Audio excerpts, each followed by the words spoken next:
2:01 a.m. 4 hours until dawn. 2 delvers remaining, a broken bar. One more goddamn step, one more step. Jared took the stairs 2 at a time, lungs howling, shoes slipping on polished wood, face slicked with sweat. Up ahead, Wendy was moving like a wounded prey, frantic and clumsy.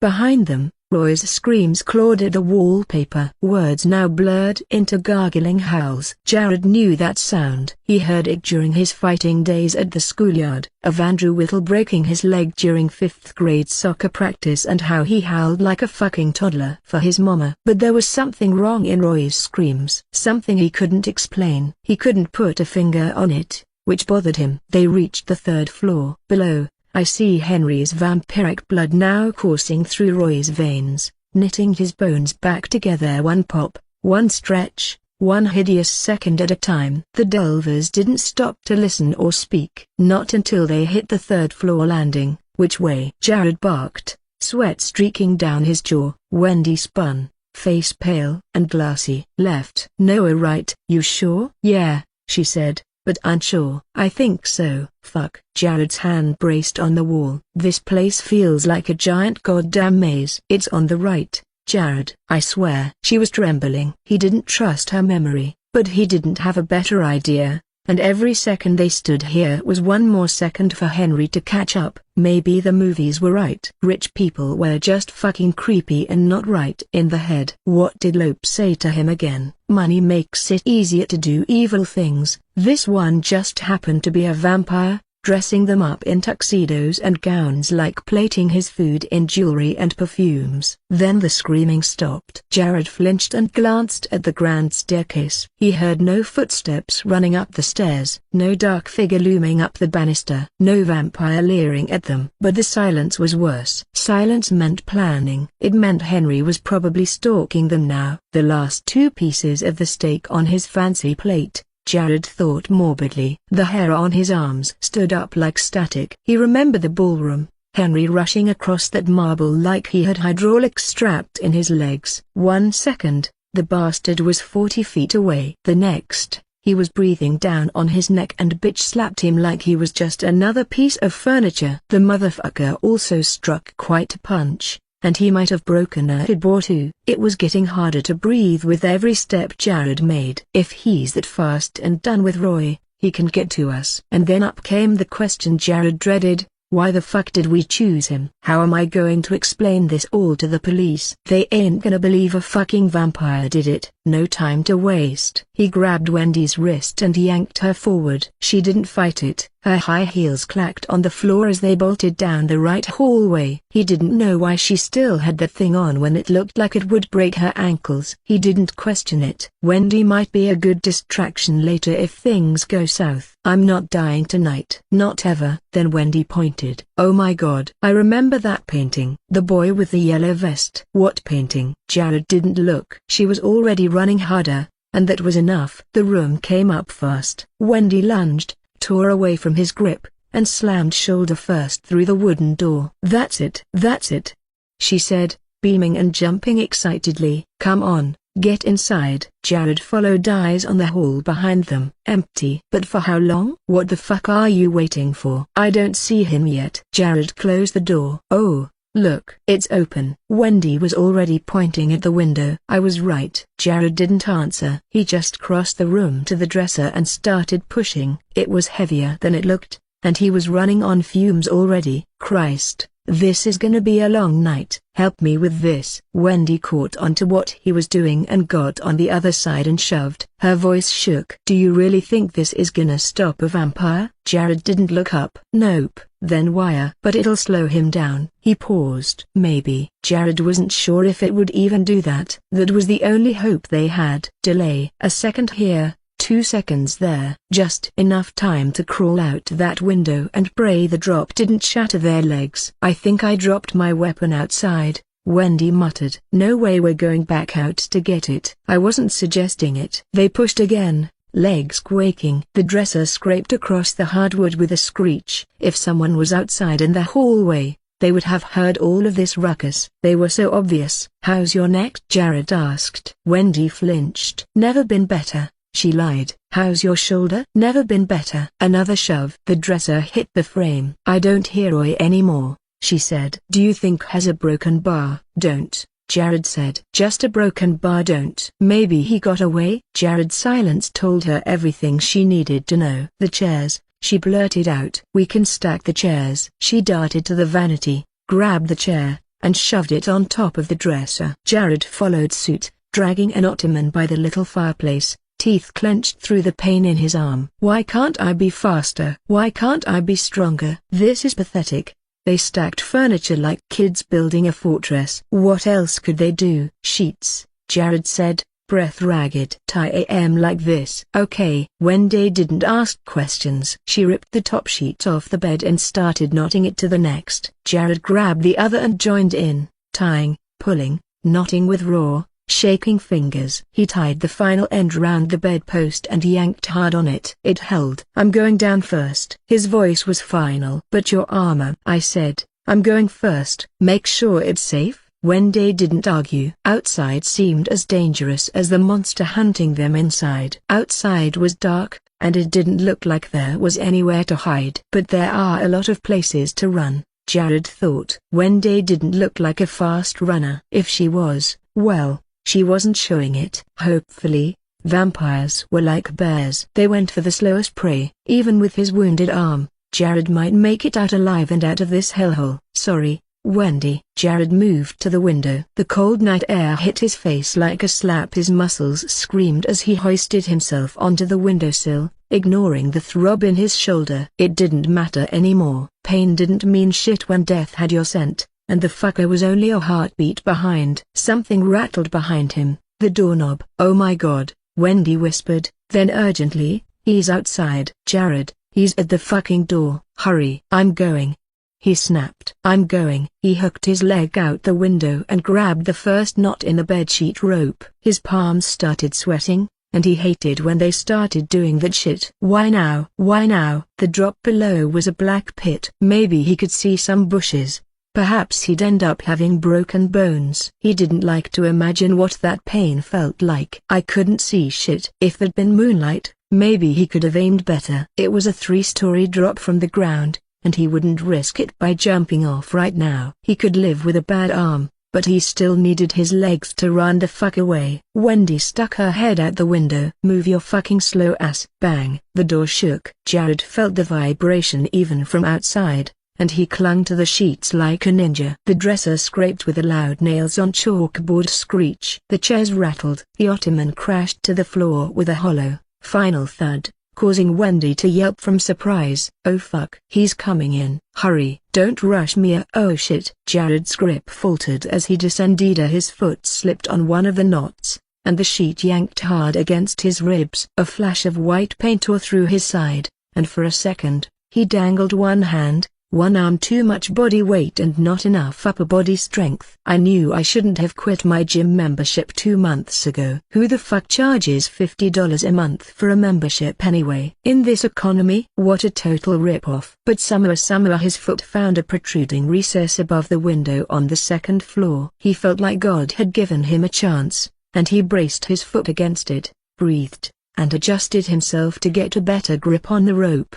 I swear to you, God, I am going to church every chance I get if you get me the fuck out of here, he prayed. He looked down, and almost there, before he knew it, his shoes landed on dirt, squelching under his weight, wet and stinking of moss and mildew. Jared collapsed into it. His knees buckled. His lungs stung. But he made it down. He made it outside. He was alive. I'm alive. I know I can make it. Jared staggered up and looked back up at the window. Wendy, come down, he shouted over. I made it down. I'm okay, he said proudly. Another slam against the door. Wood splintered, cracking it open just a tad. Henry loomed behind it. A pale eye gleamed through the crack in the busted doorframe. His mouth peeled back in a grin, the skin around his lips crusted with blood in the corners. His sharp teeth were wet with blood, fleshy bits still dangling from there. I see you, he said to Wendy. I've tasted your blood. You can't hide from me. I'll know where you'll go. Why don't you open the door, my sweet,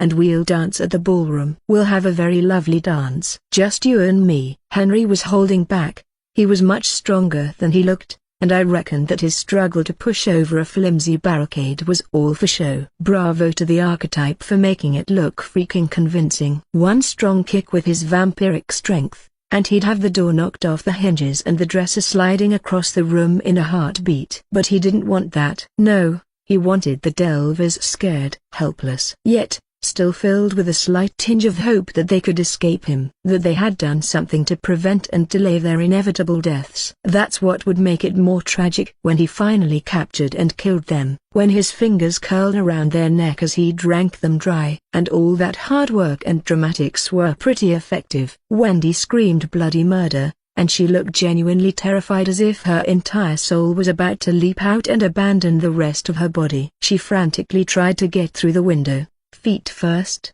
then reversing, arms shaking, knees buckling around the bedsheet ropes. "Jump!" Jared shouted. "Oh God, I can't, he's right there." Wendy sobbed. Henry pushed harder on the door. The dresser slid an inch, then another. Jared backed up and looked around desperately. No ladder. The garden shed was so far away. He could see a building not far from them. Looked like a greenhouse of some sort. He couldn't find anything to help Wendy come down easier and much safer. He clenched his jaw, looked up, and looked away. "Sorry." Then he turned and ran. "Jared!" "What the fuck?" Wendy screamed after him, eyes wild. "I'm sorry." "Wait. Don't leave me, you motherfucker." But he was already a shadow tearing across the yard, eyes darting where he should go. Up ahead was the greenhouse. To his left were the woods, but the tree-like was so far away. There was that garden to the right with a giant hedge maze, but he quickly deduced it was probably a bad idea to be trapped there, lost and never finding the way out. He made a break for the forest instead. At least he could go anywhere. He wouldn't be trapped in the greenhouse, and he wouldn't be trapped in the garden maze. Why trade a death trap for another, he thought. Wendy grabbed the bedsheet ropes, an arm still holding on to the windowsill, afraid she would fall if she let go. Her high heels popped free, spiraling down like snapped bird bones to the ground. Inside, Henry's long and pale arm reached in through the widening crack, fingers searching for a grip over the top of the dresser. Then he pushed harder on the furniture. "Oh, God!" Wendy screamed again. The door groaned from the force. Henry's head stuck inside, searching, and then a final push. The door let out a final, tortured snap. The frame cracked, and then the door yawned wide open. Without missing a beat, Henry stepped inside. She saw him in full now. The evil grin. Eyes of crimson focused solely on her. The blood at the corners of his mouth smeared like war paint. And in his hand was a meat cleaver. Her meat cleaver. He grabbed it. The one she dropped during the scuffle. The same one she used to defend herself earlier. Now, the monster clutched it in his grip, and he was marching toward her with murderous purpose. "Don't," she whispered. "Don't!" She told herself to jump. Just jump, goddammit. Told herself to let go. Both things were waiting for her anyway. Death inside and death below. Just let go. But the ground looked so far down, so distant. She'd break. She'd be dead. Worse, she'd still be alive but paralyzed, and the vampire would eat her anyway while she was still conscious. She shuddered from such a grim image. Henry took a step forward, and another. He raised the cleaver over his head. Now, her brain screamed. Now, and she let go, surprising even herself, but that barely lasted a second when she found herself flailing in the air, screaming at the top of her lungs. Thwack! The cleaver hit the windowsill not even half a second after her fingers left it. Wood splintered and barked up into the air. Wendy hit the ground hard, but not as hard as she should have. The bushes and the wet dirt gave under her weight. It knocked the wind out of her, scraped her knees, and cut her palms. She gasped, rolled, scrambled, ignored the cuts made by the twigs and brambles along her arms and legs, ignored the cold night air burning her lungs. She just needed to get the fuck out and far away, and then she ran barefoot. Wild-eyed and breathless, she ran like the devil himself was behind her. But she made the mistake of looking back. Henry was perched on the windowsill like a gargoyle, not giving chase but watching them run away from the manor with excitement, prolonging the hunt just a little bit longer. To let the Delvers experience the fear building inside their bodies until the final drop. Jared was still ahead of her, but just barely. He stumbled through the grass, limping, shoulder hunched and arm cradled close. Then he fell face first into the dirt. Hard. Wendy cried out, trying to catch up to him. Behind, Henry shifted on his weight on the windowsill. His neck jerked violently like something popped loose from the back. Then again. Crack, crack, pop. Bone grinding on bone. Shoulders twitched, convulsed. And then he transformed. His ribs snapped outward one by one, sounding like breaking branches. His spine arched violently, skin stretched and split. Black, glossy wings erupted and tore out from his back with wet, sucking sounds like flesh being peeled from the bone. He ripped off his clothes until he was naked. Henry's face lengthened, a nose crunching upward, jaw unhinging into a wide yawn, and mouth lengthening into rows of razor-sharp teeth. A long, narrow proboscis-like tongue licked out. His eyes sunk deeper into his skull, glowing red like coals in a dying fire. Fingers stretched into claw-like talons. His skin grayed and darkened, veins protruding out like tree roots. No longer pale, not even resembling anything human. Not even close. He hissed and then let out the most piercing shriek that latched onto the night. Wendy screamed and focused on running. Whatever the fuck she just saw, she didn't want it near her. Henry flapped his wings once, twice, and then he was airborne. Oh, shit. Jared saw it, too, scrambling to his feet. Henry came down like a bullet, a streak of shadow and claws. Wendy felt the vampire coming from behind, and without thinking, she dove to the ground just in time for Henry to sweep above her head and continued to fly forward a broken bar. And she didn't have time to warn Jared. A sudden hump of displaced her, and then Henry was right there. 1 second, Jared was scrambling to his feet, fingers clawing at the dirt like a man drowning. The next, he was gone beneath a flurry of wings and shrieking leather and claws. Jared made a sound, a high, shocked cry like a deer getting its leg caught in a hunter's trap. Then Henry drove him into the ground hard, pinning him. Henry's talons drove down like meat hooks. They sank into Jared's shoulders, through muscle, past bone. Jared screamed, "I don't want to die. It hurts. It hurts." And his resolve plunged to red. Henry smiled. "Yes, scream, my dear, scream." The voice that came out was barely Henry. Monstrous and filled with rage and disciplined hatred. I barely recognized him. Jared tried to twist away, but Henry was too fast, too heavy, and too inhuman to put up a proper fight. "I don't want to die. I don't want to die." But Henry grabbed a fistful of hair and skull and slammed Jared's face into the ground once, twice, until the grass turned black with blood and something inside his skull gave. Jared twitched, then moaned weakly. His legs kicked behind him uselessly, like a dying insect. And then Henry launched into the air with his prey. Jared was yanked upward like a rag doll caught in a tornado. Arms flailing, the world spun into wind and pain. Jared's scream trailed behind them like a comet's tail. Wendy stopped running, turned just in time to see them rise into the sky. The sight of a man-shaped thing with black wings and something living and screaming in its gripe burned itself into her brain. But she couldn't look away, frozen in horrified fascination. "Jared!"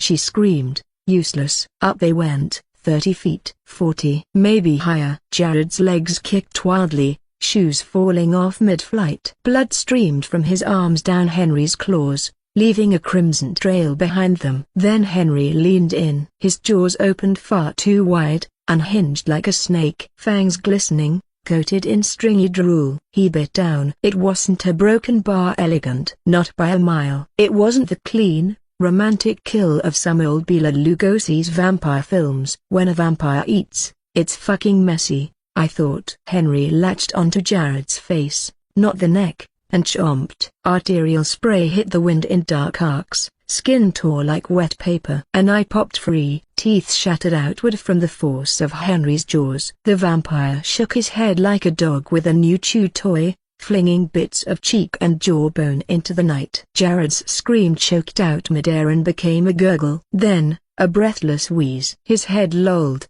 shattered, half missing. His hand slapped weakly at Henry's chest. Eyes rolled, still aware, still alive. But Henry wasn't done. He clawed at Jared's chest and opened him up like a suitcase. Ribs cracked outward. Flesh peeled. The wind rushed into the exposed cavity, turning his last moments into just a flurry of screams. Blood sprayed down like rain on Wendy's face. She wiped the blood off with the back of her hand and started running again. The forest was still too far away, but the greenhouse was nearby now. She could make it if she just ran faster. "You can do this. Just don't look up," she thought. And then, without a word, Henry let his prey go. Jared fell. He didn't scream. There was no throat left to make any sound. Not even a whimper. His body hit the earth like a sack of wet meat, crumpling on the stones beside the greenhouse entrance with a sound that didn't even seem real. Blood splattered all over Wendy from the fall, soaking her dress with crimson and chunks of sinew. I could barely make out the colors anymore. Wendy staggered back,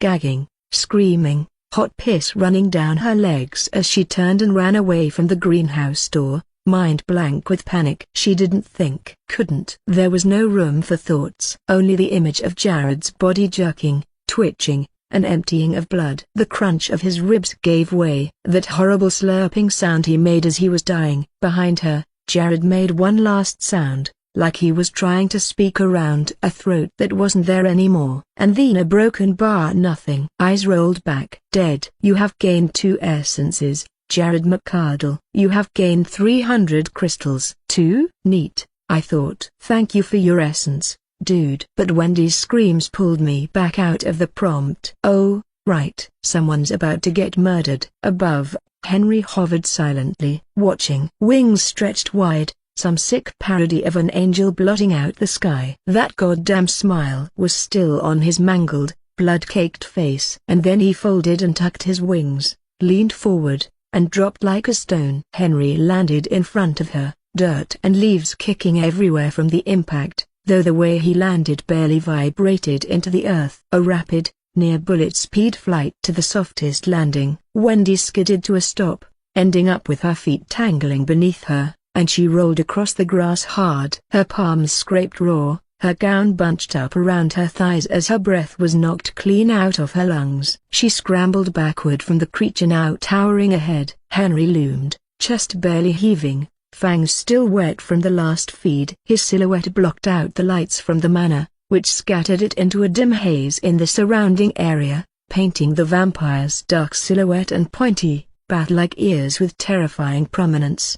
Wendy's heart pounded so hard it made her ribs ache. She felt the wetness on her thighs and didn't know if it was blood or piss or sweat, or all three. Her mouth hung open, but nothing came out. Just a dry click in the back of her throat. She was the trapped rabbit watching the hawk circling its prey. Too tired to run, too scared to fight, too broken to do anything but wait. "Is this it? Is this how I go?" she thought. Disneyland seemed so far away now. She'd been planning the trip for weeks. Matching shirts, mouses, the stupid charros, and now she was going to die in the dirt, alone, barefoot, soaked in someone else's blood. What would her mom think? Would she think she ran off again? Would she even look for her? Her lips moved, and her voice cracked. "Please, broken bar, don't do this. Please. I have a family. My mama, she needs me." But even she didn't believe begging would do her any good. "The monster has made up its mind. I am food." Henry's head tilted, curious. That surprised her. His voice came out thick and sludgy like he had to drag the words through tar. "They always beg," he said. "They always do." Henry's lip twitched. "You won't?" "I won't. I swear it. Cross my heart. Hope to die." She gave a slight laugh. "Ironic, huh? Just please don't hurt me." She didn't know what he wanted. Maybe he didn't know what he wanted. But he hadn't killed her yet. She clung to that. Henry stepped closer. His shadow swallowed her. "Say, why would I let you live?" he said. "You are food." Wendy winced from his harsh voice and glanced toward the greenhouse, where Jared's body was still steaming in the cold night air. Pieces of him were spread across the lawn like butcher scraps. "Maybe you're full." That earned a deep chuckle from Henry. "Have you ever seen a monstrous 8-foot-tall giant man-bat laugh?" It sounded like a hyena with a severe case of sore throat. "My bloodlust is never satiated, my dear," he said. "Such is the curse of those who walk the night. Such is the curse of my brothers and sisters." Wendy swallowed the bile rising in her throat. Her brain raced. She needed to move, to talk, to bargain. Keep the spotlight on her. Keep him interested, Keep him a broken bar distracted. Maybe I can help, feed. Maybe I can bring others here. People. Is that what you want? Henry made a sound that might have been approval. Maybe boredom. I can be your familiar, she stammered. Vampires have those, right? I saw the movies. I read a lot of books about you. Your people? You saw for yourself that garlic has no effect on me. You think the movies and books got the rest, right? But you do have familiars. Humans that serve you. I can be that human. Henry tilted his head, thinking. I can be that guy, she said. I can do that. I'll be good at it. I know people, he nodded. But I'm afraid that position has already been filled. Soft footsteps behind her. Wendy Turnida. To Roy, he apostrophe s. What? Alive? No, Wendy wasn't dreaming or imagining it. Roy was alive, standing tall, pale, but not hurt. Not dead. Not like Jared. Not like poor Jared. Roy bowed to Henry like a loyal hound, ready to kiss the master's feet if need be. Something dark smeared the side of his face, and his eyes were flat, glassy, dead behind the smile.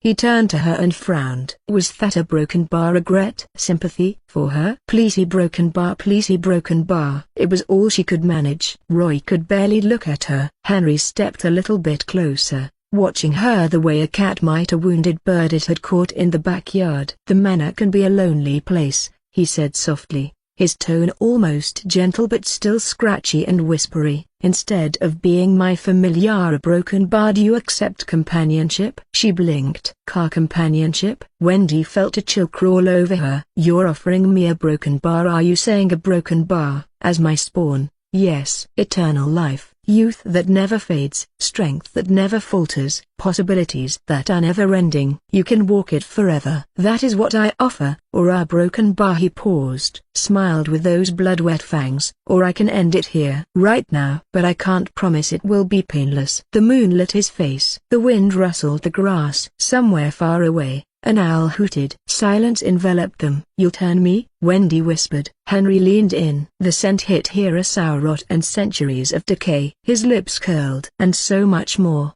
my sweet, he said. So make a broken bar more. She didn't answer right away. Her eyes flicked to the greenhouse, where what was left of Jared still twitched in her mind's eye. Where grass drank his blood. Where his screams still echoed in the marrow of her bones. She looked back at Henry. There's a broken bar thing. A broken bar in front of her. This apex predator wrapped in human flesh. His eyes shimmered black. Gone was the crimson glint, left only with a bottomless pit. Pits that went forever down, where looking into them felt like you were drowning. And then a broken bar. She thought of her mother, her friends, Kate. She thought of the fridge back home and how recently she just bought it from her bonus paycheck from Romilly's just for the ice cream maker inside it alone, along with the cute magnets and the takeout menus of half-watched sitcoms she had accumulated on her continue to watch on Netflix, of the silly voice texts Kate always left on her cell phone, just saying, have you seen the new season of Love is Blind? Mooncake. Ah, it's crazy. Miss you like a panda. Let's do another slumber watch party. She thought of her polka dot suitcase, the one she packed for Disneyland, with the Minnie Mouse socks and the sunscreen. She wouldn't need any more. She thought of life, of sunlight. Would she ever feel it on her face? An existence without mourning? Of things with color? Of warmth and laughter and noise? Of people, and how all of it had been replaced by this silence. This horror, this monstrosity looming over her. She could almost hear her mother saying, no, baby, number, please don't. But her mother wasn't here. Only the monster, only the truth. Kill or be killed. And she couldn't fight now. That strength had long ebbed away from her bones. All that was left was the bitter reality that she was dead meat, and the monster was offering her a way out. Not a clean one, but a way out all the same. Wendy swallowed, and very slowly nodded. You have gained 2 essences, Wendy Morrison. You have gained 300 crystals. I was amused when Henry assigned the room at the top of the tower as Wendy's, like she's some Disney princess exiled by her angry, jealous stepmother. It was for her own good. She needed to recover away from the others after just drinking half a pint of the Duke's blood. She was in pain, shivering, moaning, and curled up in a fetal position on the grass, clutching her belly as if she had just been shot. It made me glad I'm no longer mortal. Each night you will drink from mine, Henry said to her. You will feed on me thrice, and I, on you, twice. Then, I will snap your neck. Do not be afraid when this happens, for you will return good as new. If you prefer other methods, we can discuss it later. But know that you must die to complete this process. Now to become my spawn, you must feed on the blood of the living after you've awakened, which I will provide to you when that time comes. And then, my dear Wendy, you will be my beautiful spawn. Wendy, dizzy and still weak, said nothing but nodded before passing out on the lawn. She's going to be out for a couple of days, I reckon. Demon Jessica, Roy, and Goliath dragged, carried, and chained Wendy to the lone room in the tower's highest reaches, which was the entire top floor. The werewolves just watched from the sidelines with a cold can of beer and smoked some cigarettes by their truck parked outside the lawn. Henry made sure to lock the balcony just in case Wendy changed her mind later and decided to broken bar. Well, a broken bar used the alternative route down. According to Demon, it was quite common for spawns, and all infected minions, really, to change their minds halfway through the turning. In other worlds, she complained about the flaky nature of mortal morality and how she wished the gods had never invented it in the first place. A tiny piece of Wendy's humanity still lived inside her, slowly, dissolved by Henry's blood as time went on like acid. I'm not looking forward to her whining about how everything hurts and how she wishes she'd just die already, Jessica sighed. Oh, if only. Unfortunately for Wendy, once the process of vampirism began, it was irreversible. The only way out was death permanently, and I already collected her essence. She is succumbing to Henry's will and mine. The chains were there so that she wouldn't hurt herself. It also prevented her from hunting prematurely. Juvenile vampire spawns still inherited the typical bloodlust all vampires were famous for, but compared to a true vampire, their hunger shot up into manic overdrive, very unpredictable, and the results were often violent and messy, perhaps even more violent than what Henry displayed earlier when he killed Jared. For the safety of the other wandering mortals who happened to stumble upon my dungeon outside of the scenarios, Wendy would stay chained inside the room until she learned to control her hunger and how to be a vampire.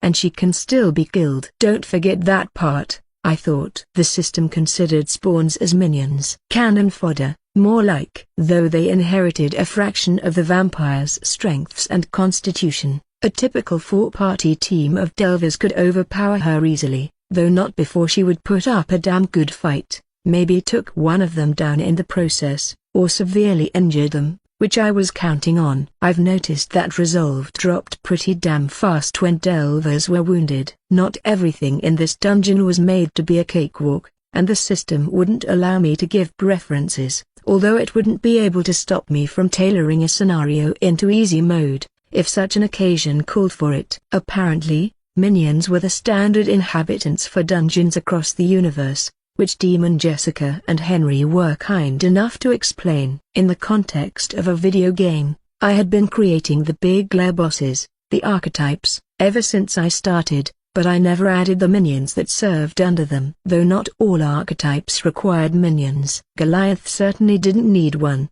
and I didn't think he'd want to have one anyway. Delvers can't always encounter the bosses in every room they enter, my lord. That's just basic dungeon design, Demon said. You have to give them something easy to kill in between the boss fights, like Roy over here. Roy jumped a little from hearing his name, but refused to look at me. Ever since he became aware of my presence, though not truly understanding what I am and my nature, we have only made eye contact twice. I thought it was very rude of him, but I reckoned he was still getting used to me. If I were in his shoes, realizing that the vampire he had been running away from served a much powerful being was certainly a mindfuck moment, and his mind was struggling to grapple with a mini-existential crisis. So, I'm taking it easy on him tonight. Demon added, but you are a deathcore, so you play by different rules. Earth certainly has its broken bar charms and quirks, a world without adventurers or guilds. This is your domain after all,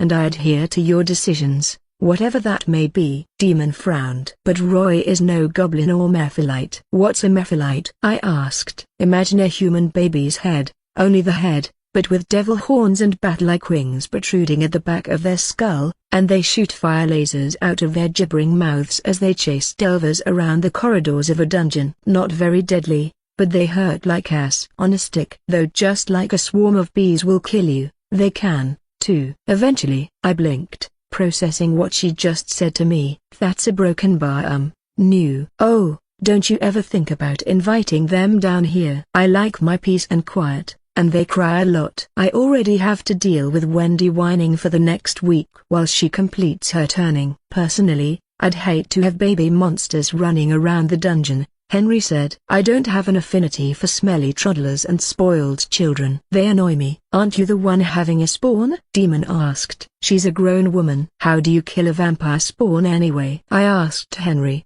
Besides the stake and sunlight that you can die from. I'm assuming Wendy can, too. Is there anything else different? Something we should watch out for? She can die permanently, you know. I'd hate for all that effort to go to waste.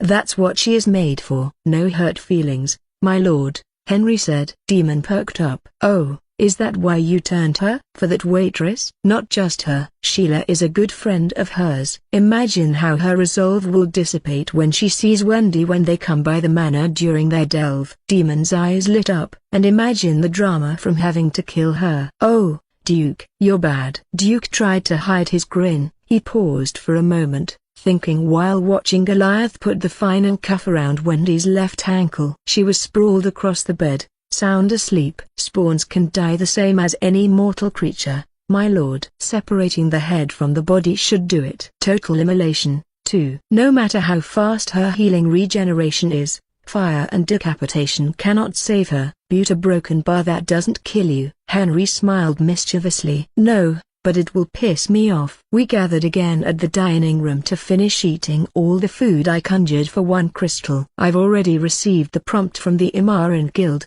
rewarding me for tonight's efforts, but it was nice to see all my archetypes unwind and relax around the table. Except for Roy, who stood there at the corner, horrified, and looked like he was about to cry or bolt out the door at any moment. Henry and the werewolves invited him to join them at the table, pulling a seat between Duke and Alan, which he shakily accepted. I never once saw him eat any of the food that demon placed in front of him. We could have helped, you know, Alan said to Henry in between bites of the massive roasted turkey leg in his left hand. Make it exciting for good old Roy over here, chasing him around the hallways. You never know. My brothers will give him a one-of-a-kind workout. Alan smacked Roy on the back and laughed. Bits of the turkey flew out of his mouth and across the table. Roy trembled and sank into his seat, wanting to just vanish right there. All the archetypes were now watching him curiously. Henry shrugged and plucked out a piece of the turkey that landed on the back of his hand. Well, a little mind game spices up things. I had fun. Made it last longer. Me, too, Demon said. You should have seen the look on your face, Roy. It was delicious watching you all argue, but I was a bit sad that you didn't pick me. I guess I'm just too spicy for you. It's not a bad idea, you know, I said. They all turned to me. I mean, there are a lot of you now, and I'm adding more archetypes in the future as well as potential minions. Our home is growing every day, inch by inch. By the end of next year, we'll own close to half of the mountainside. Maybe in 3 or 4 years, the dungeon's borders will reach Point Hope's town limits. In 7 years, all of Point Hope itself. But I still want to remain hidden as long as possible. How long will it last, my lord? Demon asked. I know I can't stay hidden forever. 2 years, give or take. Maybe 3. I'm growing exponentially, and that attracts attention. Once you're big enough, the people we don't want will start to notice. That depends on how many delvers you feed on, Oracle said. We still need 462 essences to convert it into 50 expansion points and create the second dungeon in New York. I have a plan. In the next 3 years, we will be feeding only on a small group of delvers per scenario. That maintains our semblance of anonymity. But how small are we talking here? Alan asked. 3 at minimum. 12 max, I said. Because of this, I'll adopt Henry's idea of letting them choose their hunter. The rest of you can stay in your lairs, where you can hunt them if they stumble into your domain. I didn't really assign any of you a specific lair. You kinda chose it on your own, which makes it easier for me to set the boundaries. Except for the demon. I like the woods, and the mansion, and the lake, and the farmhouse. I'm a free spirit kind of gal, Demon said cheekily. Well, do you have any favorites? All of them are. I love this place, my lord, Demon said excitedly. It beats staying down there, for sure. How about you bind me to a cursed book? I rolled my eyes. You've been watching a lot of movies lately. Demon chuckled. It's all you have at the cabin. Sorry. Have some of the delvers read off a creepy passage or something, in Latin. Everything is super creepy in Latin. That way, I can haunt them wherever. A cursed demonic book? Okay, that could be your way in, I guess. Demon clapped her hands. Yay! I have so many fucked up ideas on what to put in those pages. A broken bar. And good news, not many people believe that magic and the monsters are real, so not everyone is actively looking for us, Henry said. The cult does. The Institute does,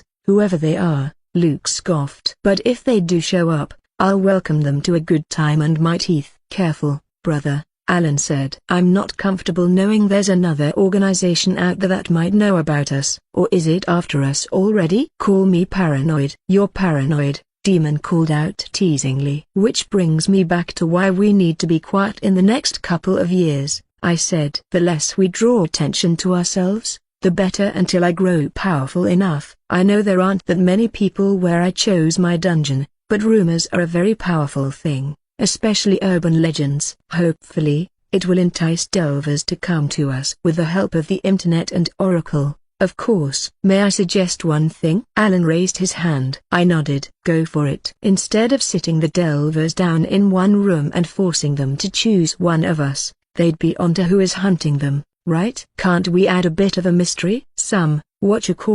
Tension for the big reveal? Like in the movies. Can't we randomize it? I realized the dinner table had turned into a dungeon creation committee with the archetypes becoming my executive producers and assistants. Though Roy remained quiet, listening to the horrifying ways to hunt other people, as if writing down a grocery list for next week's BBQ. Once Alan presented his idea, everyone had theirs to share. I listened to all of them, taking into account what they wanted out of the primary hunter position. However, it was the sirens who came up with a devious plan that the delvers could accidentally choose more than one hunter in a scenario. A picture began to blossom inside my head. One moment, I opened the menu and went over to the dungeon tab. Part of me was glad the scenario had taken place tonight, which earned me 10,000 crystals. All I had to do was shell out another 8k from my stash to match the price of the thing I wanted. Although money was getting tight, I had no plans to make any big purchases in the future until after the following scenario. I already renovated as much of the dungeon as I could in the past few weeks,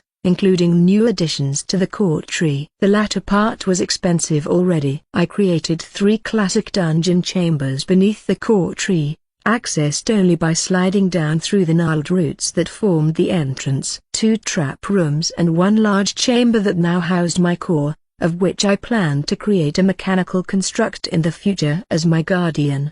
Extra protections and fail-safes. I thought Hodge and the others wouldn't be able to find my core inside a sprawling forest, but apparently, that's not enough safe measures. Hopefully, a puzzle room trap and a classic death trap would dissuade delvers from venturing further. But I still had enough money left. So, I bought a pocket dimension. I chose the cheapest one I could find. It cost 18,000 crystals for the smallest space, a chamber about the size of a basketball court. A single door materialized against the wall close to the fireplace. Though I could change what the door looked like with each summon, I opted for the simplest one. What's that? Luke asked, pointing at it. That wasn't there before. I commanded the door to open with my mind, and the door swung open. Darkness beckoned. Come, follow me. The archetypes followed. I call this the selection chamber, I said as I flew through the door. Gas lamps along the wall lit up as I passed. Here is where the delvers will choose their hunters. I conjured a white marble pedestal in the center of a circular platform, where a golden mechanism stood on its surface. An hourglass. The sands will signify how much time is left in the game. The hourglass will turn once a hunter has been chosen. I flicked my gaze toward the blank wall opposite the entrance,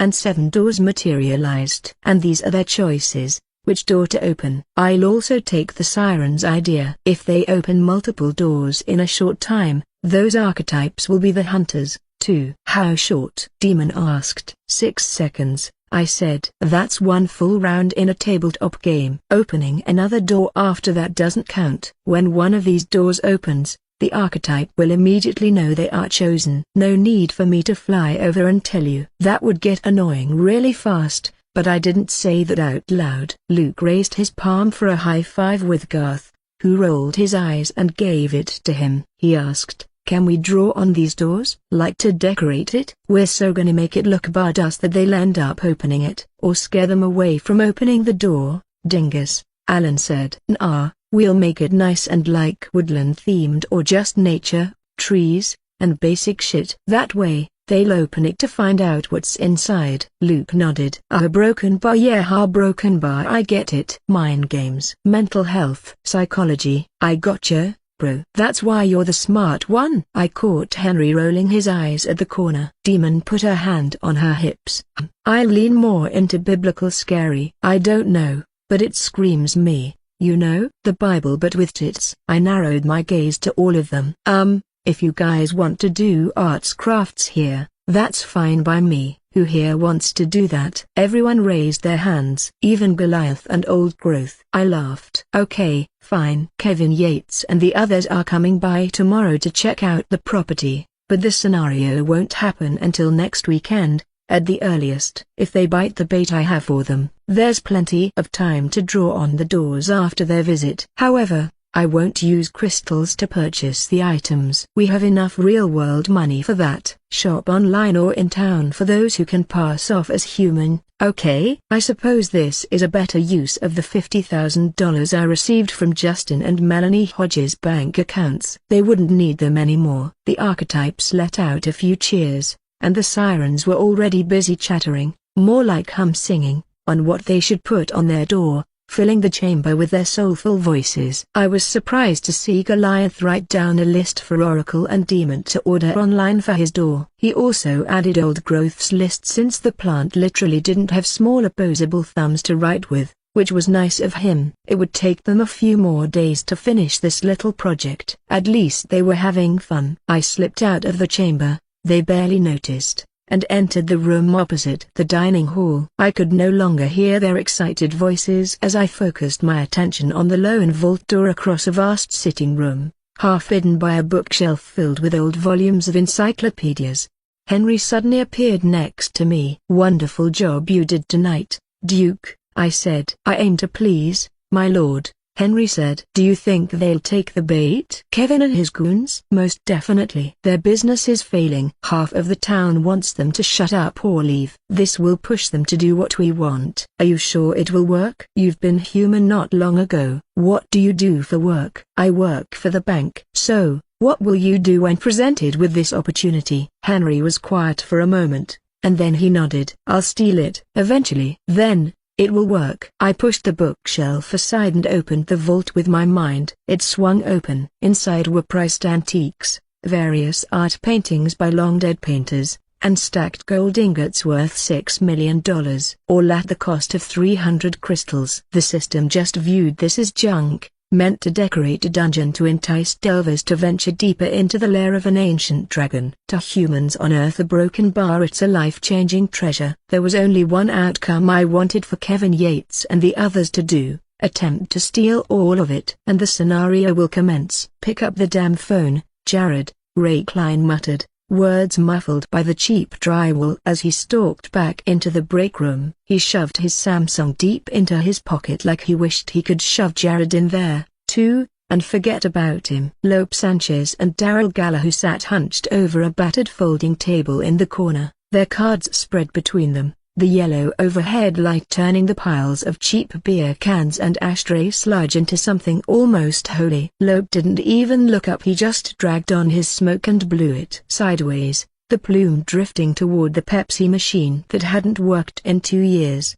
Key Patriot Landscaping was closed for the day. The battered closed sign taped crookedly in the dusty window, but everyone knew that didn't mean a thing. Nobody ever really left as soon as the sun went down. Not Ray, not Lope, not Daryl, and not Nina Travers, who'd staked her half of the building for her squealing, broken laptops and orphan TVs of Travers Electronics repairs. Thanks to her, Kevin Yates could afford to sublease the entire building for both of their businesses. Unlike Key's, hers was still open. It was their second home, their little outpost at the dead end of Bartlett Lane. Hanging out, playing some cards, watching the games on ESPN, or drinking a couple of cans of beer from the fridge, which Kevin always kept stocked. The building sat at the outskirts of Point Hope, along with a handful of businesses that dotted this stretch of the road. Although they didn't receive much free advertising from road traffic, the building's rent was very cheap. Further down the road were a Subway, a Starbucks, and a Chipotle. There were at least 4 shipping and trucking businesses that occupied the much more expensive lots, and a Chinese restaurant that seemed to have an empty parking lot since it opened, with not many customers, and for which Lope and Ray already believed could be a front for a gang, possibly for the Triad. Across the cracked asphalt from Key was the impound lot where Daryl lived like a raccoon among rusting Toyotas and stripped Camrys. He'd cobbled together an apartment above his workshop. He wasn't supposed to do that, but it's not like the sheriff's going to arrest him anytime soon for living inside a commercial lot that wasn't zoned for mixed use. Everyone's got enough problems already, and Point Hope PD was notorious for being lazy. Small towns and all its charms, and the sheriff had better things to do than give a damn about Daryl Gallagher. Daryl had the thick forearms and brick shoulders of a man who'd done honest work all his life, brawny, broad, and stubborn as a stump. His hair was a mean, fading red that matched the fox-colored goatee hanging under his bottom lip. His eyes were green, the clear, sharp green of bottled glass, and when he looked at you, you got the sense he saw more than you'd like. He has that effect on strangers, but once you get to know him, he's not so bad. Ray dropped into his chair with a grunt, the metal legs squealing under him. He picked at the corner of a beer label, half listening to Lope grind his teeth around a breath mint. "Nothing?" Lope asked. "Nope." "No answer," Ray said. "Try him again," Lope said. "I've called him 1,000 goddamn times, dude," Ray spat. He waved his hand, a gesture big enough to almost knock over Daryl's bottle. "If he ain't answering now, he ain't gonna answer." "You didn't try hard enough," Daryl said from under the brim of his dust-colored cap. He always sounded like he'd just woken up. Ray flicked him the finger, then pointed it at Lope. "You fucking call him." "My data's getting close to capping." Lope picked up his own phone, and thumbed Jared's number. He put it on speaker so they could all hear the dead hum of the call bouncing into voicemail. Lope's lip curled. "Mailbox is full." Ray leaned back and let the cheap folding chair creak under his weight, smug as a fat dog on a porch. "See? Told ya." Lope's shoulders bunched up, and for a second, it looked like he might slam the phone against the wall out of frustration. Instead, he lit a cigarette. Daryl shuffled the deck with a flick flick flick. The three of them, Jared, Ray, and Lope, were supposed to be hauling dirt and pulling up roots in Mrs. Sasaki's backyard today. A half-acre of dry weeds, flower beds, and dog shit that Kevin had promised would be easy money. But Jared never showed.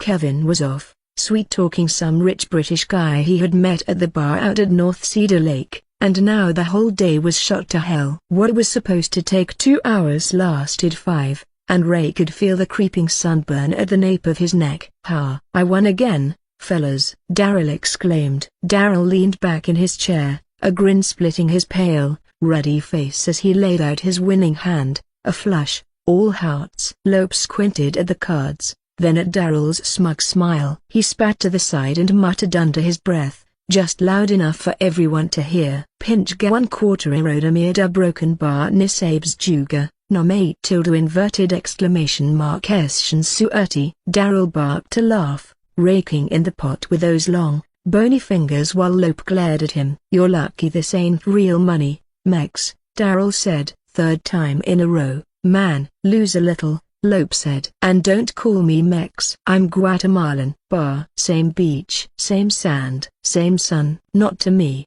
white man. And I'm 46 years old. I just don't know how to lose, baby. Never bet on Daryl Dollarbuster. The DDB. Please don't call yourself that. Sounds icky, Ray said, scrunching his face with disgust. Didn't you lose half your life savings from a casino up at the reservation? Lope jabbed, smirking now. He liked drawing a little blood back. Daryl waved him off, ignoring his jibe. Wanna play with real cash now? Might change your luck, boy. Fuck you. I'm gonna get another beer. Want one? Yeah, get me some of that good cold beer. None of that hippie bullshit, okay? Ro, who'd been watching all this, leaned back in his seat and said, Daryl, you ever think maybe this is why you're still single? Gambling's a disease, man. Ask my ex-wives what they think. They already got your money, fool. Half of it's in child support, Lope called over his shoulder, rummaging in the fridge now. Daryl shrugged. My kids are dumb as fuck. Sometimes I look at them and can't believe they shot out of my dick. Half the time, I don't think they even look like me. Ray grinned. What? Because they actually have a soul? Daryl forced out a fake laugh. Oh, someone's still got ginger jokes in their arsenal. I certainly haven't heard that before. How fucking original. Come on, 100 on the pot won't kill anybody. Ray snorted, one brow arched high. Open Google News once in a while, old man. Economy's shit right now. You think I got $100 to throw away? Daryl leaned forward. Well, if you boys stop harassing families at funerals. Ray's head snapped up. Hey, you better not say that shit when Kevin's around. You wanna keep what's left of your goddamn teeth? That hurts my feelings, Ray. I just got a new dentist. Then don't mention it again. But Daryl wasn't intimidated, kept needling, and couldn't help himself. I heard Carl's been sniffing around Kevin for that lease money. Pockets getting tight? Ray and Lope shared a look. If we get that job from that gringo up on the mountains, we'll survive, Lope said. Nina's been helping out on her side of things, Ray said. She got more business than we have as of late. Lots of electronics and appliances are going haywire or something. For a smart microwave, it doesn't seem smart to only last a couple of years. Oh, yeah? For how long? A month. End of winter? Daryl chuckled. Hey, if things don't pan out, you boys can work for me. We get along quite well. I'll teach you the ways. I break and strip those cars out there, sell what I find, and some of the spare parts get me a nice green stack by the end of the week. Plenty enough to share. Ray and Lope didn't say anything. Welp, offers open if you need it. Are we gonna play or what? Lope said, desperately trying to change the subject. A couple of minutes later, Nina Travers pushed open the door into the back room with her shoulder, the hinges giving a single tired rattle like it, too, was ready to call it quits for the night. She paused on the threshold, the room beyond thick with the smell of stale beer, cigarettes, and the flick-snap of playing cards slapping the scarred tabletop. Ray, Lope, and Daryl didn't look up, too intent on whatever half-hearted poker war they were waging to notice her shadow stretch across the linoleum. Nina crossed the room with a quiet sigh. The day had hung on her like a wet coat. Mrs. Driscoll's ancient laptop was refusing to boot, then booting, then dying again, the poor old thing probably holding 13 years of family photos that Nina knew she'd stay up half the night trying to rescue. She hated it when her customers cried in front of her. Oh, please. You have to do something. All my memories are in there. Mrs. Driscoll pleaded. All of my grandchildren's pictures on Disney Cruise are in there. I didn't make copies because I thought it was in the cloud. My daughter-in-law tells me so. Do you know what a cloud is, Miss Travers? I didn't know that I'm supposed to have an account for it. She was no miracle worker, but when the fucking laptop decided that it's probably its time to die, then she couldn't do a fuck about it. But she couldn't really tell that to Mrs. Driscoll's face. And there's usually a 60% chance she could salvage the hard drive if the damn thing turned on for at least an hour before crashing. Again, she was no miracle worker. Nina wished her dad were still alive. Now he was a miracle worker. She opened the fridge with a grunt, found her can of Sprite wedged behind someone's greasy takeaway box, and cracked it open. The hiss of carbonation was soft but satisfying. She tipped her head back and drank half of it in one swallow. In the pale overhead light, she looked almost ghostly, 33 years old, long brown hair scraped into a loose bun that looked like it might collapse any second. Her glasses sat slightly crooked on her nose, smudged with fingerprints from wiping her eyes with the back of her hand. The sleeves of her oatmeal-colored sweater fell over the wrists, hiding the ink smudges and tiny burns that marked her fingers. She was a little soft around the middle, not that she minded, and when she leaned back against the counter, the refrigerator door thunking shut beside her, she felt every ounce of her day settle into her bones. She gave the three men at the table a flat look that said, "Deal me in or don't." "I've had a long fucking day." Ray raised an eyebrow as Daryl dealt her some cards. "You okay, Nina?" "Same shit as always, Ray." "Tell me about it." "Jared didn't show up for work." "He's probably dead," Nina joked. "He better be, or I'll kill that fucker myself." "The one day in November when we have a 70-degree, no cloud in the damn sky weather." "What are the chances?" Ray said. "Good for you for enjoying the sun at least. I was stuck in here all day, and today's our last day we get it." "It's all clouds, rain, and snow until April." Another couple of minutes later, the main entrance door in the other room banged open with a flat, hollow thunk that cut through the low hum. A moment later, they heard the unmistakable clack-clack-clack of Sheila's heels on linoleum, sharp as a nail tapping glass. "Uh-oh." "That's Sheila," Nina hissed. As if on cue, Sheila's head poked through the doorway. "Hey boys, a broken bar and, oh, Nina, broken bar. Is Kevin here yet?" Lope glanced at his watch. "Nope. Should be back any time, though." Sheila groaned. "Uck, I texted him like a million hours ago." She gave the room a once-over that made Ray shift in his chair and Daryl grin around the stub of his cigarette. Nina was already done with her. "Fine. I'll wait here, or whatever." Sheila came all the way into the room and dropped herself onto the plaid couch at the far end. She wore a shiny leopard print halter top that barely contained her chest.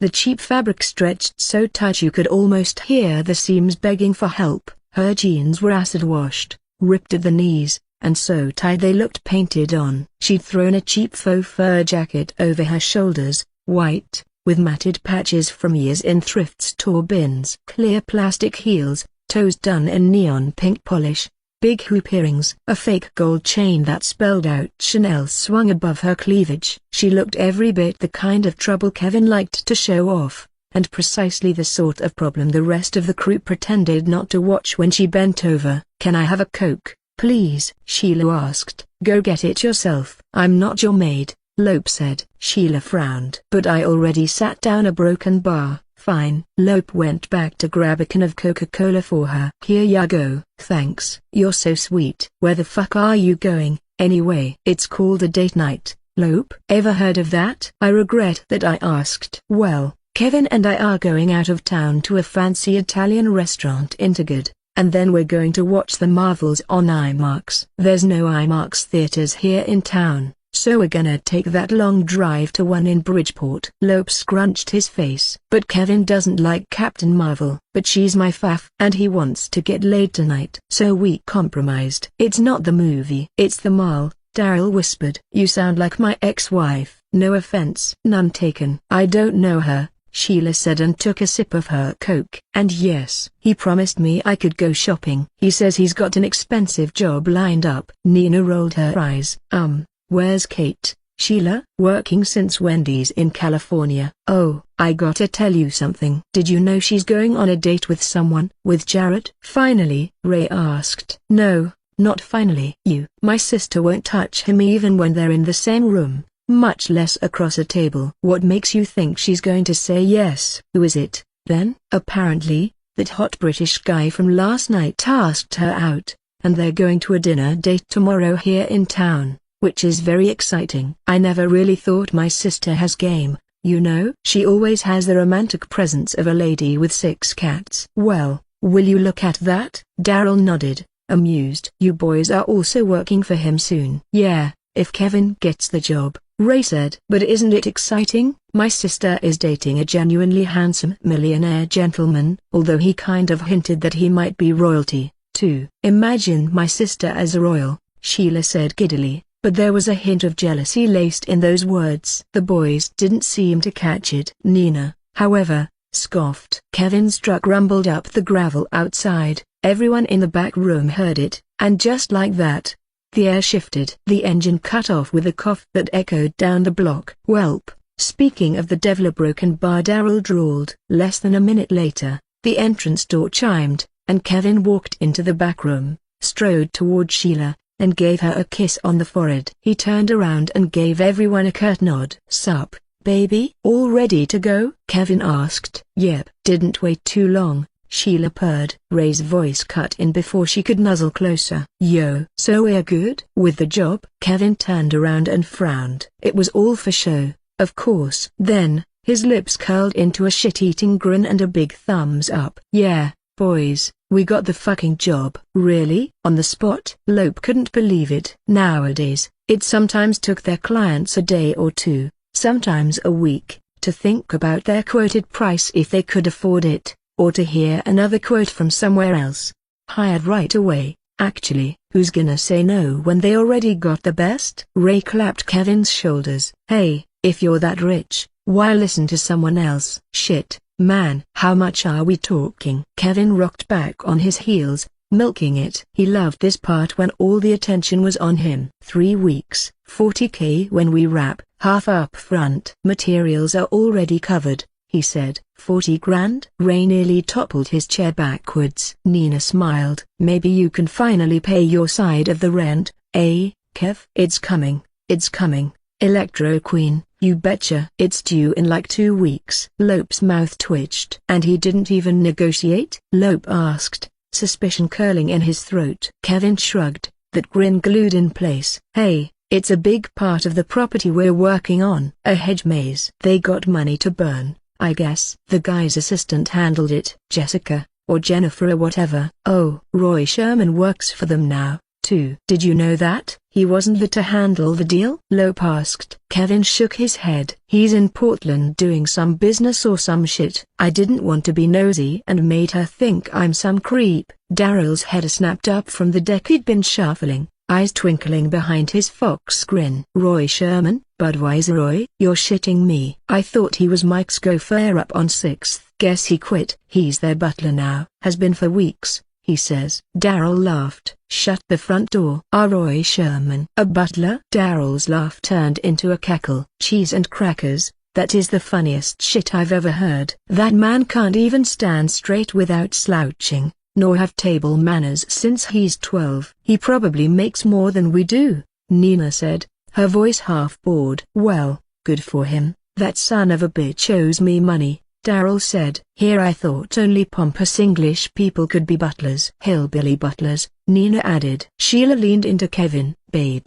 can we go now? Our reservation is waiting and I'm really hungry. And also, we should totally celebrate this tonight." Kevin whirled around and gave Sheila a kiss on the lips. "Start the car for me. I'll go wash and change in the office real quick. I've been wearing this shirt all day." "Okay, don't take too long." Sheila grabbed his keys and walked out of the room. Ray cleared his throat. "By the way, Jared's not answering our calls." "Oh, he's sick." "COVID. He texted me earlier in the morning." "I thought I texted you." Ray bit his lip. "Nope, I didn't get it." Kevin fished out his phone and looked at his screen. "Shit, sorry, man. The text didn't get through for some reason." "Well, he's got COVID and can't be in for the rest of the week." "What a wuss. Everyone's got COVID nowadays, and you don't hear me bitching about it." "You got the cold last time, not COVID," Daryl said. "Probably an STI. "Shut up, Daryl. Deal the fucking cards." Daryl chuckled,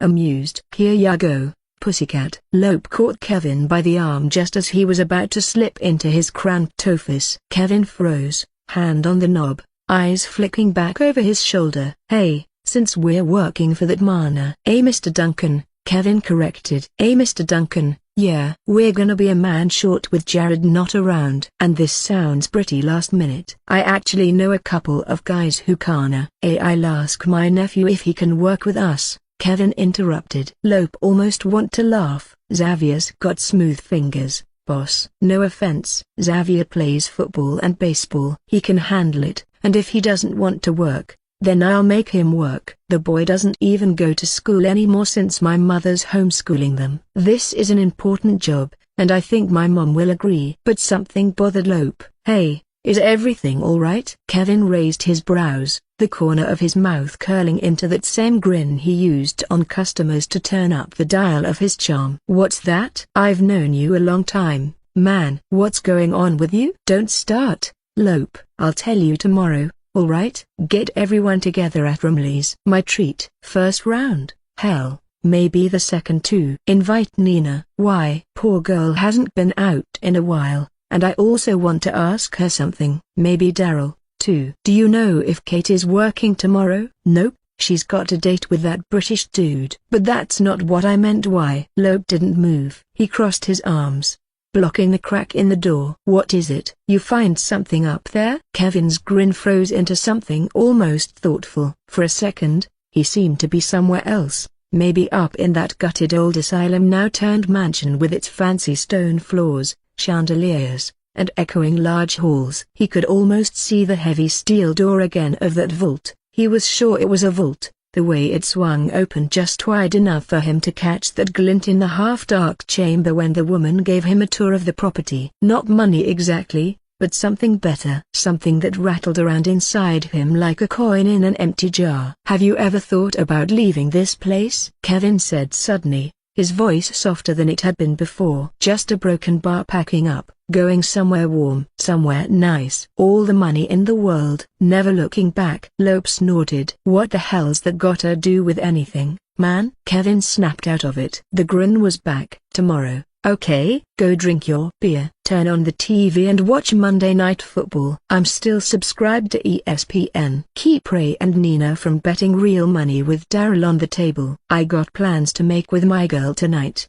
Before Lope could squeeze out another word, Kevin slipped inside the office and pulled the door shut behind him. Lope sucked his teeth, muttered something under his breath, and turned back toward the poker table. He settled back into his chair, scraped it closer to the table, and grabbed the cards already dealt for him. What's that all about? Nina said, nodding her head toward the closed office door. It just gives me the creeps. What gives you the creeps? Daryl asked as he took a big sip of his beer. The mansion up on the lake? I don't know. I just don't recall ever going up there, you know, or seeing it, or remembering seeing it. But he didn't say that out loud. It's always been up there. At least someone's got the money to freaking turn it into a mansion. Heck, I wish I could afford to live like that, Ray said. I know, Lope said, picking at a dent in the table's edge. But a broken bar. He stopped. It was right there at the tip of his tongue, but it slipped away like a fish wriggling back into the dark waters. Forget it. I just don't like creepy places. Gives me a bad feeling, especially when it involves a place like that. Could you imagine what the patients went through when that shit got shut down during the riot? How many of the patients and the staff died? Nina let out a soft snort. You and your damn superstitions, Lope. I swear, you'd sprinkle holy water on your food if your mom told you to. Lope cracked a grin. I can't help it, I grew up Catholic. I'm Catholic, too, Damus. Daryl drummed his thick fingers on the table, ready to begin playing another round. Place is just an old pile of bricks. A rich weirdo bought and renovated it. So what if there's creepy psycho ghosts, and doctors, and nurses? Money's money. Just do the job, earn some cash, and get out. Maybe at some point, we'd play poker with real cash this time. Ray grabbed the cards in front of him. Yeah, just don't piss off any crazy ghosts while we're up there, Lope, okay? Planning a heist didn't look like the movies. Far from it. At least that's what I've gathered from watching Kevin, Lope, and the others plan and bicker with their little theft. It wasn't their first time either. This heist on the last resort would be their third, fourth. Not on the resort itself, but at other places. They stole from a funeral home once, if you can believe it. I didn't bother delving deeper into their memories with fractal omniscience, and get lost in their whining about how they were the victims of an unfair society, when half of the stuff they claimed to be a victim of was partially, indirectly, and directly their fault to begin with. It gets tiring. Humans whined a lot. I get it. Humans were complicated, and sometimes can be decent people. But they were also selfish, contradictory, volatile little monsters. I should know from experience. They were unbearable to listen to, but that didn't mean their thoughts and memories weren't useful. Spying on their private thoughts or dreams, regrets, twisted urges. Everyone within my vicinity were walking confessional booths and I'm the unfortunate priest. There's a reason evolution didn't hand out telepathy like candy. If you knew what the person across from you was really thinking, you'd start digging your own damn grave. Do you know how many times a person lies in a day, to other people and themselves? I'll be a millionaire by the end of the week. Kevin and his crew were definitely no saints, not by a long shot, and they were driven by the cliché sin of all to men like them, greed and gluttony. It was almost charming in its simplicity. Hey, at least Catholic Sunday school my parents sent me when I was young finally paid off learning all those 7 deadly sins, right? Humanity's vices boiled down into 7 basic bitches, which made the vault beneath the last resort exactly what you'd expect: a seductress, a gleaming, high-security whorehouse of temptation locked inside a gilded mansion. And Kevin? Well, Kevin was already halfway to unbuckling his belt and unzipping his pants. Like I said, planning heists wasn't like the movies. It's not a quick montage. It actually took a total of 3 weeks to get the others on board with Kevin's plan to steal from Duke Henry. At first, they were horrified that he even suggested it and quickly shut it down, although Ray was more than happy to go along with the heist right off the bat. Out of everyone, he didn't have a lot of future prospects and easy money was easy money. The others, however, were cautious. They'd made a reputation by punching down targeting run-down strip joints, pawn shops, and other small-time crooks. You know, just casual town bully shit. They prided themselves with not getting caught all these years. The most important part was that they never picked fights with anyone who had reach. And, boy, did Duke Henry have reach. In such a short time,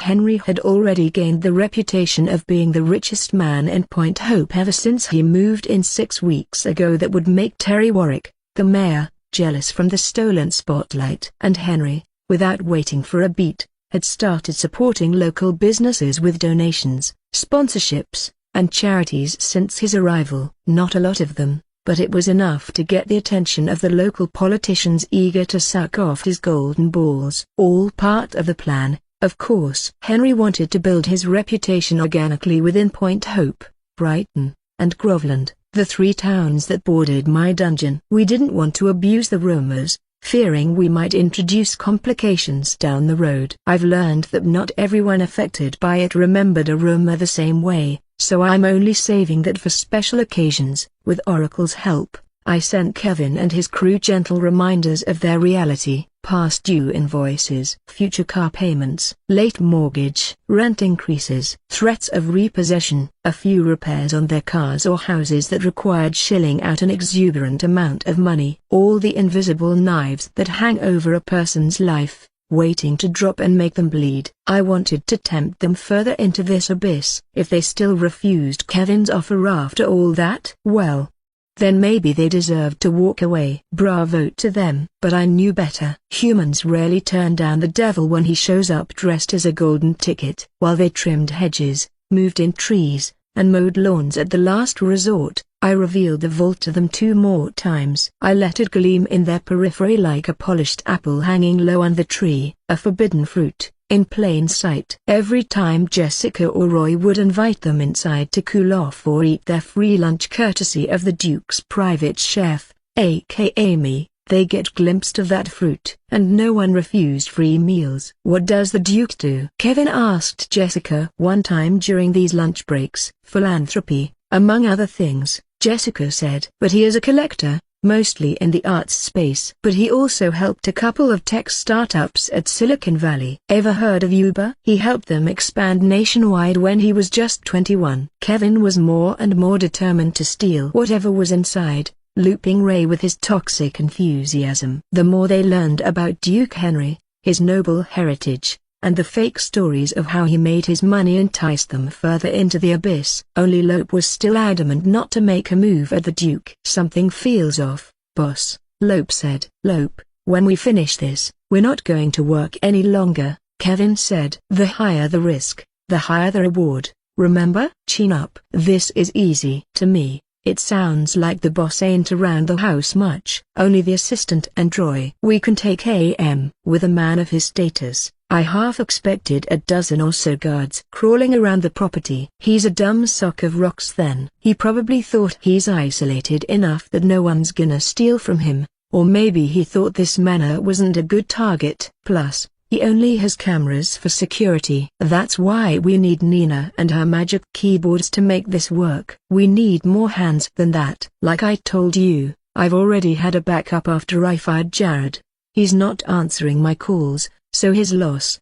He's not at his house, Lope said. It's not like him to disappear like that. Fuck him. We're doing this with or without him. If he doesn't want to associate with us because I have the Yates name, then he's good as dead to me. With Jared fired after not showing up for several days, Xavier Yates came in as an extra hand to help around the property. I tempted him with the vault, too, but it wasn't until Kevin proposed to him about stealing from the Duke that made Xavier pause. His sister, Vivian, still had a year left in school, but Xavier was graduating soon. No sports scout was going to accept him into their football or baseball programs with a full-ride scholarship given his history. His grades wasn't going to send him to a good college. Vivian could kiss her Ivy League dreams goodbye. A quick background check would reveal that their parents were part of a cult that murdered a bunch of people, and the news was still fresh in everyone's mind. From now on, he believed that this was all life could offer them. But whatever was inside that vault could bring both of them a new start. Xavier needed to think about their future with him and his sister. The fantasy of restarting their lives, away from the judgmental eyes of everyone in town, was so tempting it was almost euphoric. That was what Kevin also felt. And so did Ray and Sheila. And eventually,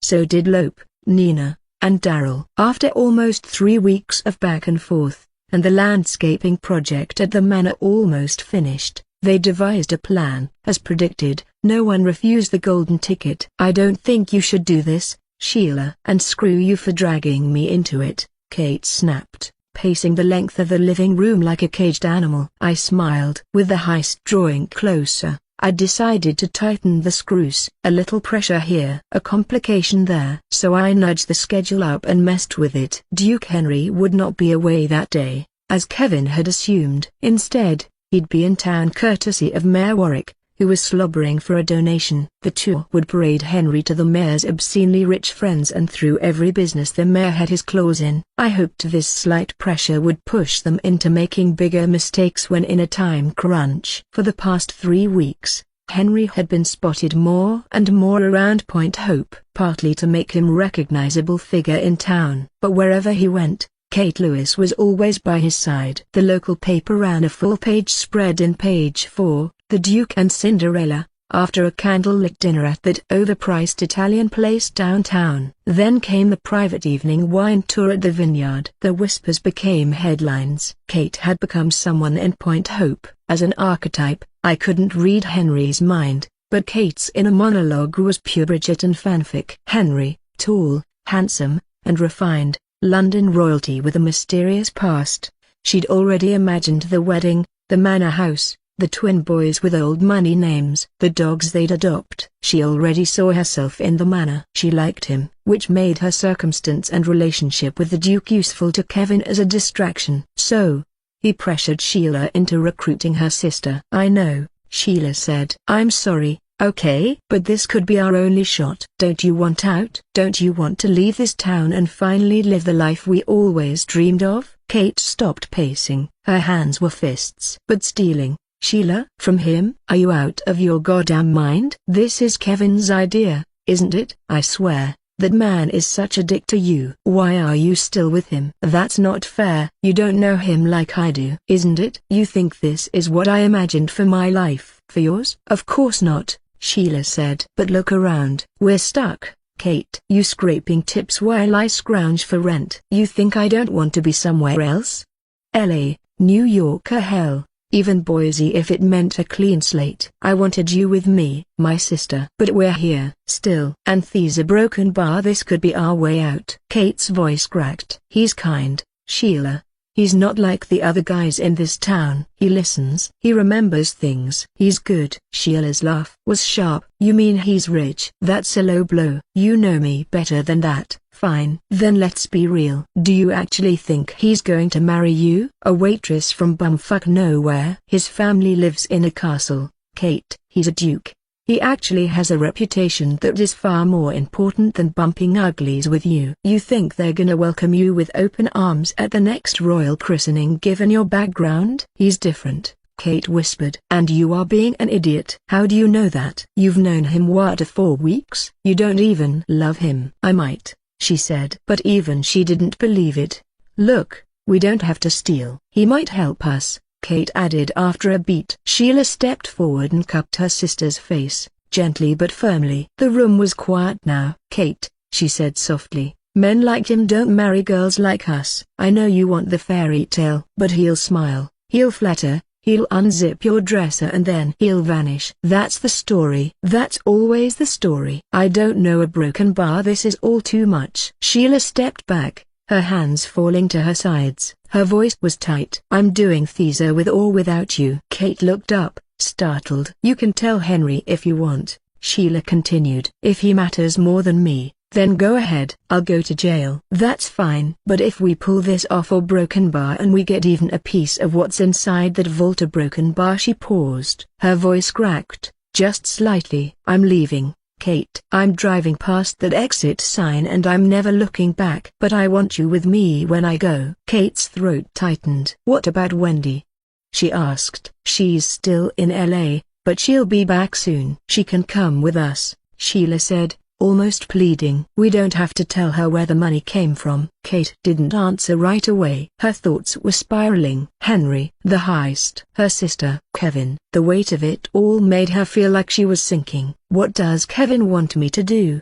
She finally asked. Sheila exhaled, relieved. Are you and Henry doing anything this week? Kate nodded slowly. Yeah. We're going to a concert in Brighton. Some alt-rock bands we both liked are playing there. Perfect, Sheila said. That'll give us a few hours. All you need to do is keep him busy. Charm him. Distract him. Keep him away from the manor until the job's done. If it goes right, we're golden. Kate stared at her. You don't think he'll put it together that it's us? He's not stupid, Sheila. He has connections. He's not just some rich tourist looking for a quick fuck. The moment he starts asking questions and roping in the police, we'll already be gone, Sheila said. And by the time he realizes the truth, we'll be so far out of point. Hope he won't be able to touch us. Kate was quiet. Then, almost in a whisper, I'll hate you for this. Sheila smiled sadly. You'll thank me for it. Then she stepped closer again, lowering her voice. So broken bar, what's it gonna be, sis? In or out? Kate's heart felt like it was trying to punch its way out of her chest. She didn't say anything for a long moment. And then a broken bar. Tell me the plan. Sheila blinked. What? I'm in, Kate said, softly. Just tell me what to do, how the plan works, and who's involved. Everything. Don't leave anything out. She hated herself for saying it. Even as she said it, part of her still clung to the fantasy. The idea that maybe things would be different. Maybe Henry would forgive her, someday, if he ever found out, and they could rekindle whatever they have between them. That maybe this was all just a temporary setback in a grand romantic story. Kate had tried to live a clean life, away from all of this bullshit, and she thought she raised Sheila better than that. But this was her reality. This was the now. And there's no changing it. The world had made its rules very clear. Vivian Yates finally found something to distract herself from everything, working for Madame Dallaire. Lauren Toombs, as she was known legally, was in need of an assistant. Her last one quit a few weeks back to become an accountant in Portland, and she needed a little help with running her business, doing palm readings, fortune tellings, and speaking with dead loved ones, like where Grandma hid the secret stash of cash before she keeled over in the shower. That sort of thing. Ever since Madame Dallaire drove Vivian home that one night, and knowing that the woman only lived a few houses down the road, Vivian had found herself hanging out with her a lot. Xavier didn't get why she was hanging out with the middle-aged weirdo when the answer was already staring him on the face. No one wanted to hang out with the Yates kids anymore. Sometimes she'd offer to clean Lauren's garden or her car for a few extra bucks, feed her cats when she was out of town, or just hang out with her by watching old reruns of The Golden Girls, Friends, and Brooklyn Nine-Nine on TV. It was a pleasant change of pace. It certainly beat having to avoid people at the grocery store before they made a snide remark or directly spit at her face. Plus, it got her out of the house a lot, and she knew Grandma had been worried about that. Xavier was off busy working with Uncle Kevin, so that left her to be the only one cooked up inside the house. Well, not anymore, she thought. Lauren didn't ask about the cult. She didn't flinch at the Yates name, and if the topic ever did come up, Vivian had a speech locked and loaded about how her parents weren't murderers, but it never came to that. Lauren simply didn't care. About 2 weeks ago, Lauren finally hired her to be her part-time assistant. "I'll teach you the tricks behind the curtain," she said, waving her cigarette like a conductor's baton. "The show's the important part. You help me sell the mystery, the magic, the atmosphere. It's not hard, even a baboon could do it." Vivian raised a brow. "This isn't like a broken bar, a scam or a con, is it?" "I'm not gonna get arrested?" Lawrence snorted. "A scam? Honey, please. I sell entertainment. People want to believe. They walk through that door hoping to feel something, a closure, catharsis, even a good scare. That's what we give them. I see my job as sort of our broken bar." "A therapist?" "Yes. An unconventional one, sure. Except I make it more entertaining rather than letting them sit on a chair for God knows how long talking about their problems. You know I hate boring and life is too short for mediocrity." "You'll learn it in no time. Maybe you can aid me in some of the magics, too." "Oh, I don't believe in that kind of stuff." "That a broken bar stuff? You know, magic." "They're not real." Lauren laughed. "Oh, magic is real, sweetheart. It just takes a special person to tap into its raw energy and utilize it into our world. Such things are hidden to most people, so I won't fault you for not seeing it. Takes time and discipline." "But not you?" Lawrence sipped her tea. Sometimes it comes and goes. When it shows up, it's like breathing fire, and just as exhausting." "My mother had it." "And her mother before that." "And her before that, a broken bar whelp. You know the gist." "We come from a long line of women who were either blessed or cursed, depending who you ask. There's a Scottish witch somewhere in our tree." She had colorful opinions. The money was decent, at least, Vivian thought. It wasn't something to write home about, but it gave her enough cash to save up for a new phone or a laptop before college, or a few new clothes and the latest fantasy books release. At least she found a job that didn't involve flipping burgers or stuck waiting tables from rude customers. On Tuesdays, Thursdays, and Saturdays, she worked a 4-hour shift at Lauren's house, where the living room and study had been transformed into a spooky little witchy sanctum. During copyright answers, Vivian sat behind the walls, pushing buttons and tugging strings to create knocks, creaks, flickers of light. What did confuse her was the readings. Those didn't require a ton of practical effects. She surmised that the woman was very good, scrillly a master at reading people, or she did a ton of research on their social media about their lives so that she could use it during a reading. But Madame Dallaire refused to do reservations. You could just walk through the door, first come, first served. Vivian would listen to Madame Dallaire telling the clients about their past, earning enough shocked gasps from across the table that always get a giggle out of her. Madame Dallaire would then tell them about their lives as if she lived it herself. She'd tell them glimpses of what the near future would bring, although Vivian had no way of knowing if those were coming true or not. But the clients seemed to be pleased once the session was over. "It's entertaining," Lawrence said. "It scratches that part of their brain, and they couldn't get enough of it." Lauren could only do these types of sessions once or twice in a day, and she'd sent Vivian home because she was tired. But the pay remained the same, though Lauren never told Vivian how she did it. "An excellent chef never shares their secret recipes," Lawrence said. But something was different the next Thursday night. Vivian had finished her online coursework early and walked over, expecting the usual evening shift. But the closed sign was hanging in the front window. She used the spare key, like always, and found Lauren bundled in blankets on the back porch, cradling a steaming mug and nursing a headache. A space heater hummed at her feet. "I think I might have caught the flu," Lauren groaned, sniffling. "I saw the closed sign out front." "You okay?" Lauren nodded. Yes.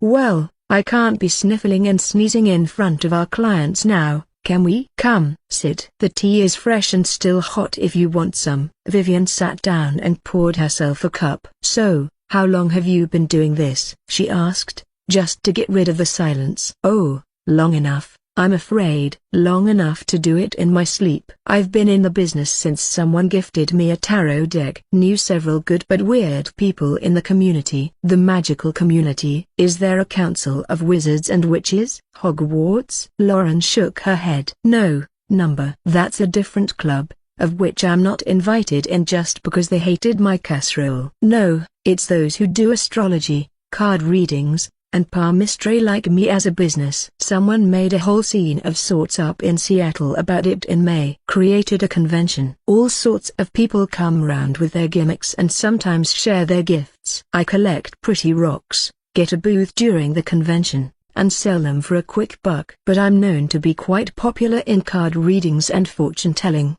So I get a long line of people wanting to know themselves, not their future. Knowing your future is just knowing who you are in the inside. Finding yourself can almost feel like providence. So you just read people very well? Is that the secret sauce behind Madame Dallaire? That a broken bar and then some? Vivian tilted her head, wanting to know more. Lauren chuckled. You may not believe in magic, Vivian, but I do. Yes. There's a little magic involved. That's why I'm always tired by the end of the day. I may be able to read people like an open book, but there are things you cannot see that requires a little push from a different source. Vivian took a sip of the tea. If you say so, Lauren. It's true, girlie. Believe or don't believe it all you want. It's still true. It exists. Then, Lauren gave Vivian a long look. Although we can see and harness this magic, it does make us sensitive to other forces. Like what? Lawrence stared out at the trees,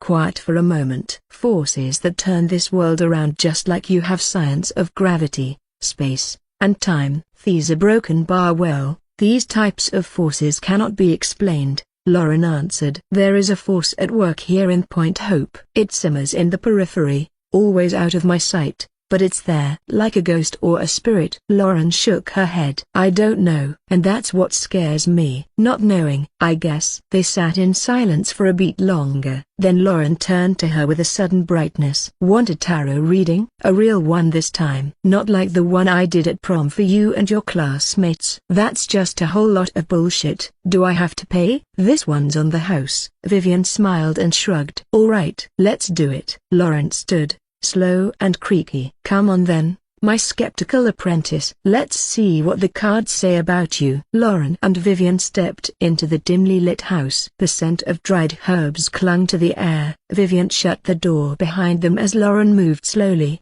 bundled in her thick shawl, toward the sanctum with an unsettling number of mirrors. The table had been set with an embroidered cloth, and in the center sat a thick tarot deck. Vivian had seen it many times, usually when Lauren was putting on a show for someone else. Tonight, though, the room felt different. Vivian was now the client. Sit down, Lauren said, her voice more hoarse than usual. The spirits are tugging on my sleeves tonight. Might as well listen. Vivian hesitated. Is this going to be one of those I don't fall in love with a Scorpio thing? Lauren gave a raspy laugh. Hey, you wish. Girl, sit. They sat. The candlelight glimmered in Lauren's dark eyes as she shuffled the deck, slow and practiced. She didn't say a word. Her hands moved like she'd done this 1,000 times in 1,000 lives. I'm not promising answers, Lauren finally said, but maybe a little clarity. Treat this as just something fun, okay? Now, close your eyes. Vivian did.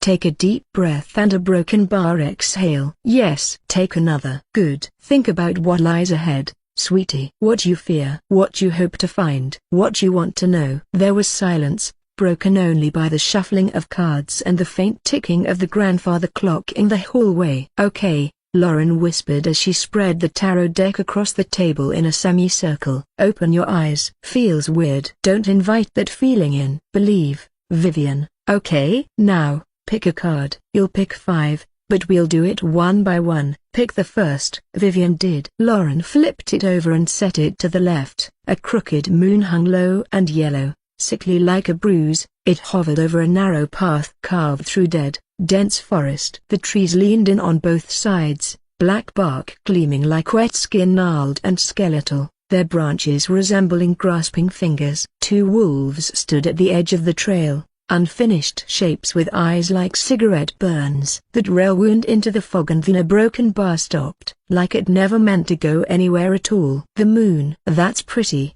Vivian said, chuckling nervously. Are those wolves? They look cuddly. Lauren frowned at her, a curt gaze that read shut up. She quickly recovered her composure and be in character. Uncertainty, deception, hidden dangers. There's something waiting ahead of you, kiddo, a new truth. Something not entirely of this world and under your control. You're walking into illusions. A dense, expanding fog of doubt. Things that aren't what they seem but also things that are, even when you don't want them to be. You won't know the difference right away. Watch out for that. Vivian's throat tightened. She didn't speak. She picked another card. Lauren turned second card over. A black stone tower erupted in flames, its top struck by a jagged bolt of lightning from a storm-racked sky. The tower tilted as it broke apart, and 2 faceless figures were shown falling from the shattered windows, one reaching for salvation, the other limped in surrender. Below, the earth fractured, as if something buried beneath was waking up. Ash and embers float down like snow. The tower. Oh, sweetheart, a broken bar, Lauren murmured. Lauren's breath caught for just a second when she turned this card over. Okay, she said carefully, this is the one everyone gets scared of. The tower. But it's not evil, Viv. It just means upheaval. Aloud, sudden change. The kind that rips the roof off your life and forces you to look at what was underneath. She met Vivian's eyes. Something big is coming, something that'll shake the foundation of who you think you are. And it won't be subtle. It's gonna feel like the end of the world. But sometimes, that's how new ones start. You rebuild stronger. You can survive. I kinda like that, Vivian said. Almost comforting, really. But the pictures? Not a fan, Lauren. While I'm on this table, it's Madame Dallaire, thank you very much. Oops, sorry. Madame Dallaire. Lauren smirked. Okay, pick the next one. Vivian leaned over and picked the third card. A grotesque horned figure loomed above 2 humanoid silhouettes, one male, one female, bound by loose chains round their necks. The devil's grin stretched unnaturally wide, and its eyes were hollowed husks, like burnt-out stars. The figures below were pale, expressionless, and unaware of the fact that their chains were easily removable.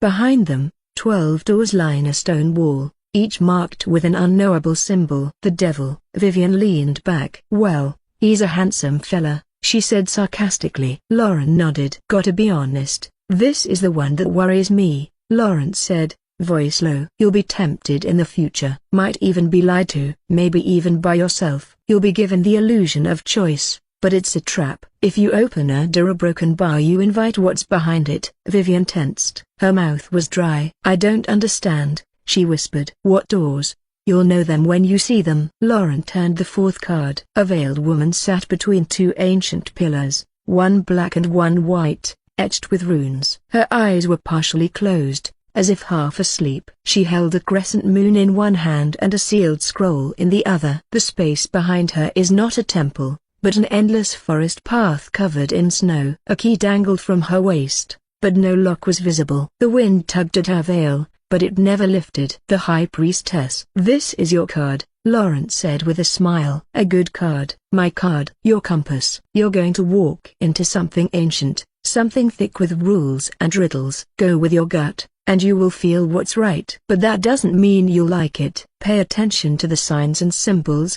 telling you which way you should go. Listen and observe carefully, and you'll make it out with whatever calamity you'll face. Be yourself. But watch out for what? But Lauren, again, did not answer her. Last card. Go. Vivian hesitated but pulled a card from the very middle. Lauren flipped it over. A skeletal rider in dark armor rode a gaunt black horse through a battlefield shrouded in fog. The rider's flag bore a white rose, pure but blood-streaked. Around him, kings and beggars alike lie fallen. Yet in the distance, where the fog parted, a small sun was rising behind bare trees. A child in the foreground watched death pass by, clutching a wilted flower. The card was edged in faint gold but cracked, as if it had been drawn too many times. Death. Oh number. Now that doesn't look good, Vivian said. Am I gonna die? Don't freak out. It doesn't mean dying, not literally. But it does sometimes. Yes, well, the card represents transformation. The end of a chapter. The beginning of something new. She gave a small smile, not quite comforting. It means you're not coming back the same. The person who enters the path won't be the same person who leaves it. If you leave it, something's going to end so something else can begin. But it comes with a price, a toll. You have no choice but to let it happen. What does this all mean? Vivian asked, staring at the 5 cards laid down on the table. Lauren leaned back, letting the weight of the reading settle between them like dust in the air. I gotta say, you've got a storm coming, Viv. But you've also got a compass. Just don't forget who you are when everything starts to fall apart. She paused. And don't open any doors you can't close again. Vivian visibly shuddered. Now I know what the clients are feeling. You're really good at this. She let out a nervous laugh. Lauren chuckled. I'll take that as a compliment. Maybe with my parents dying, it did fuck my life. That's the past, dearie, Lawrence said. All of these cards tell me what's ahead of you. Ahead of me? Great. I guess I'll get into more shit. Don't go into the forest, Lawrence said suddenly.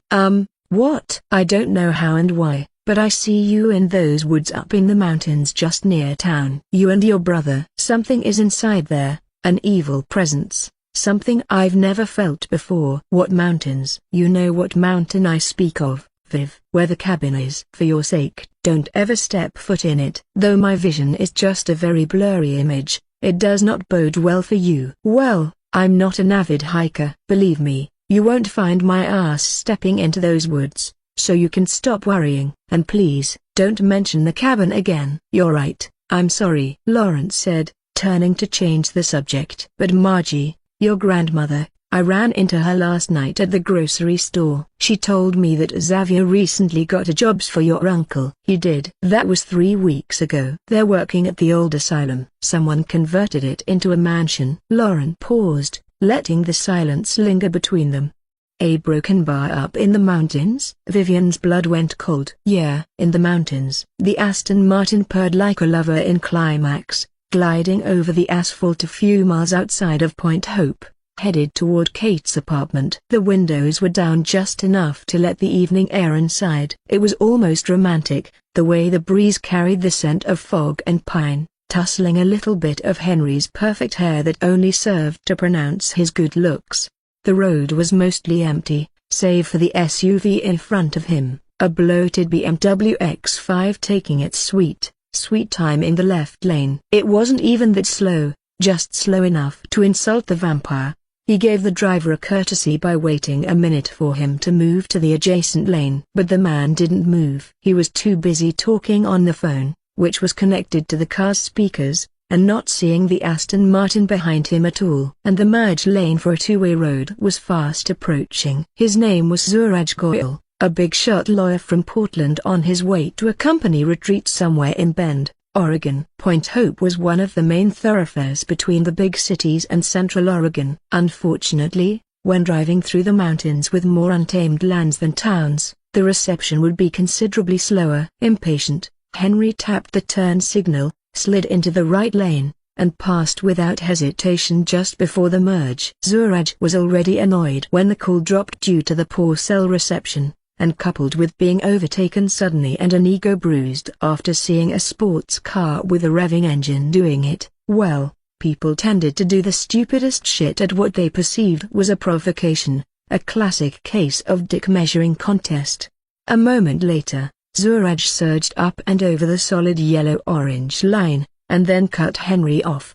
Brake lights flared. The SUV jerked into and in front of the vampire's lane and slammed the brakes again. Brake check. Henry smiled, amused. Henry waited a beat, then lightly pressed the accelerator, grazing the man's back bumper with a carefully calculated crunch just enough to rattle him, but not enough to deploy the airbags. Suraj couldn't believe what just happened. He opened his window, made frantic waving motions with his hands, telling Henry to pull over. They pulled off onto the shoulder of the road. Suraj leapt out, khakis creased, shoes the color of dried blood. Mid to late 30s, stocky, balding, face red with hyped anger. You hit my car, arsehole. Zuraj screamed. Do you know what car this is? You're gonna pay for that. Henry opened his door and stepped out like a suave ghost. Crisp suit, barely wind-tousled hair, calm enough to unnerve. Of course he knew how much that cost. Zuraj didn't ignore the Aston Martin Henry drove. He smelled a big paycheck coming. Are you injured? Henry asked. The man scoffed. You're gonna be. I'm a lawyer. I have friends in court. The way I see it,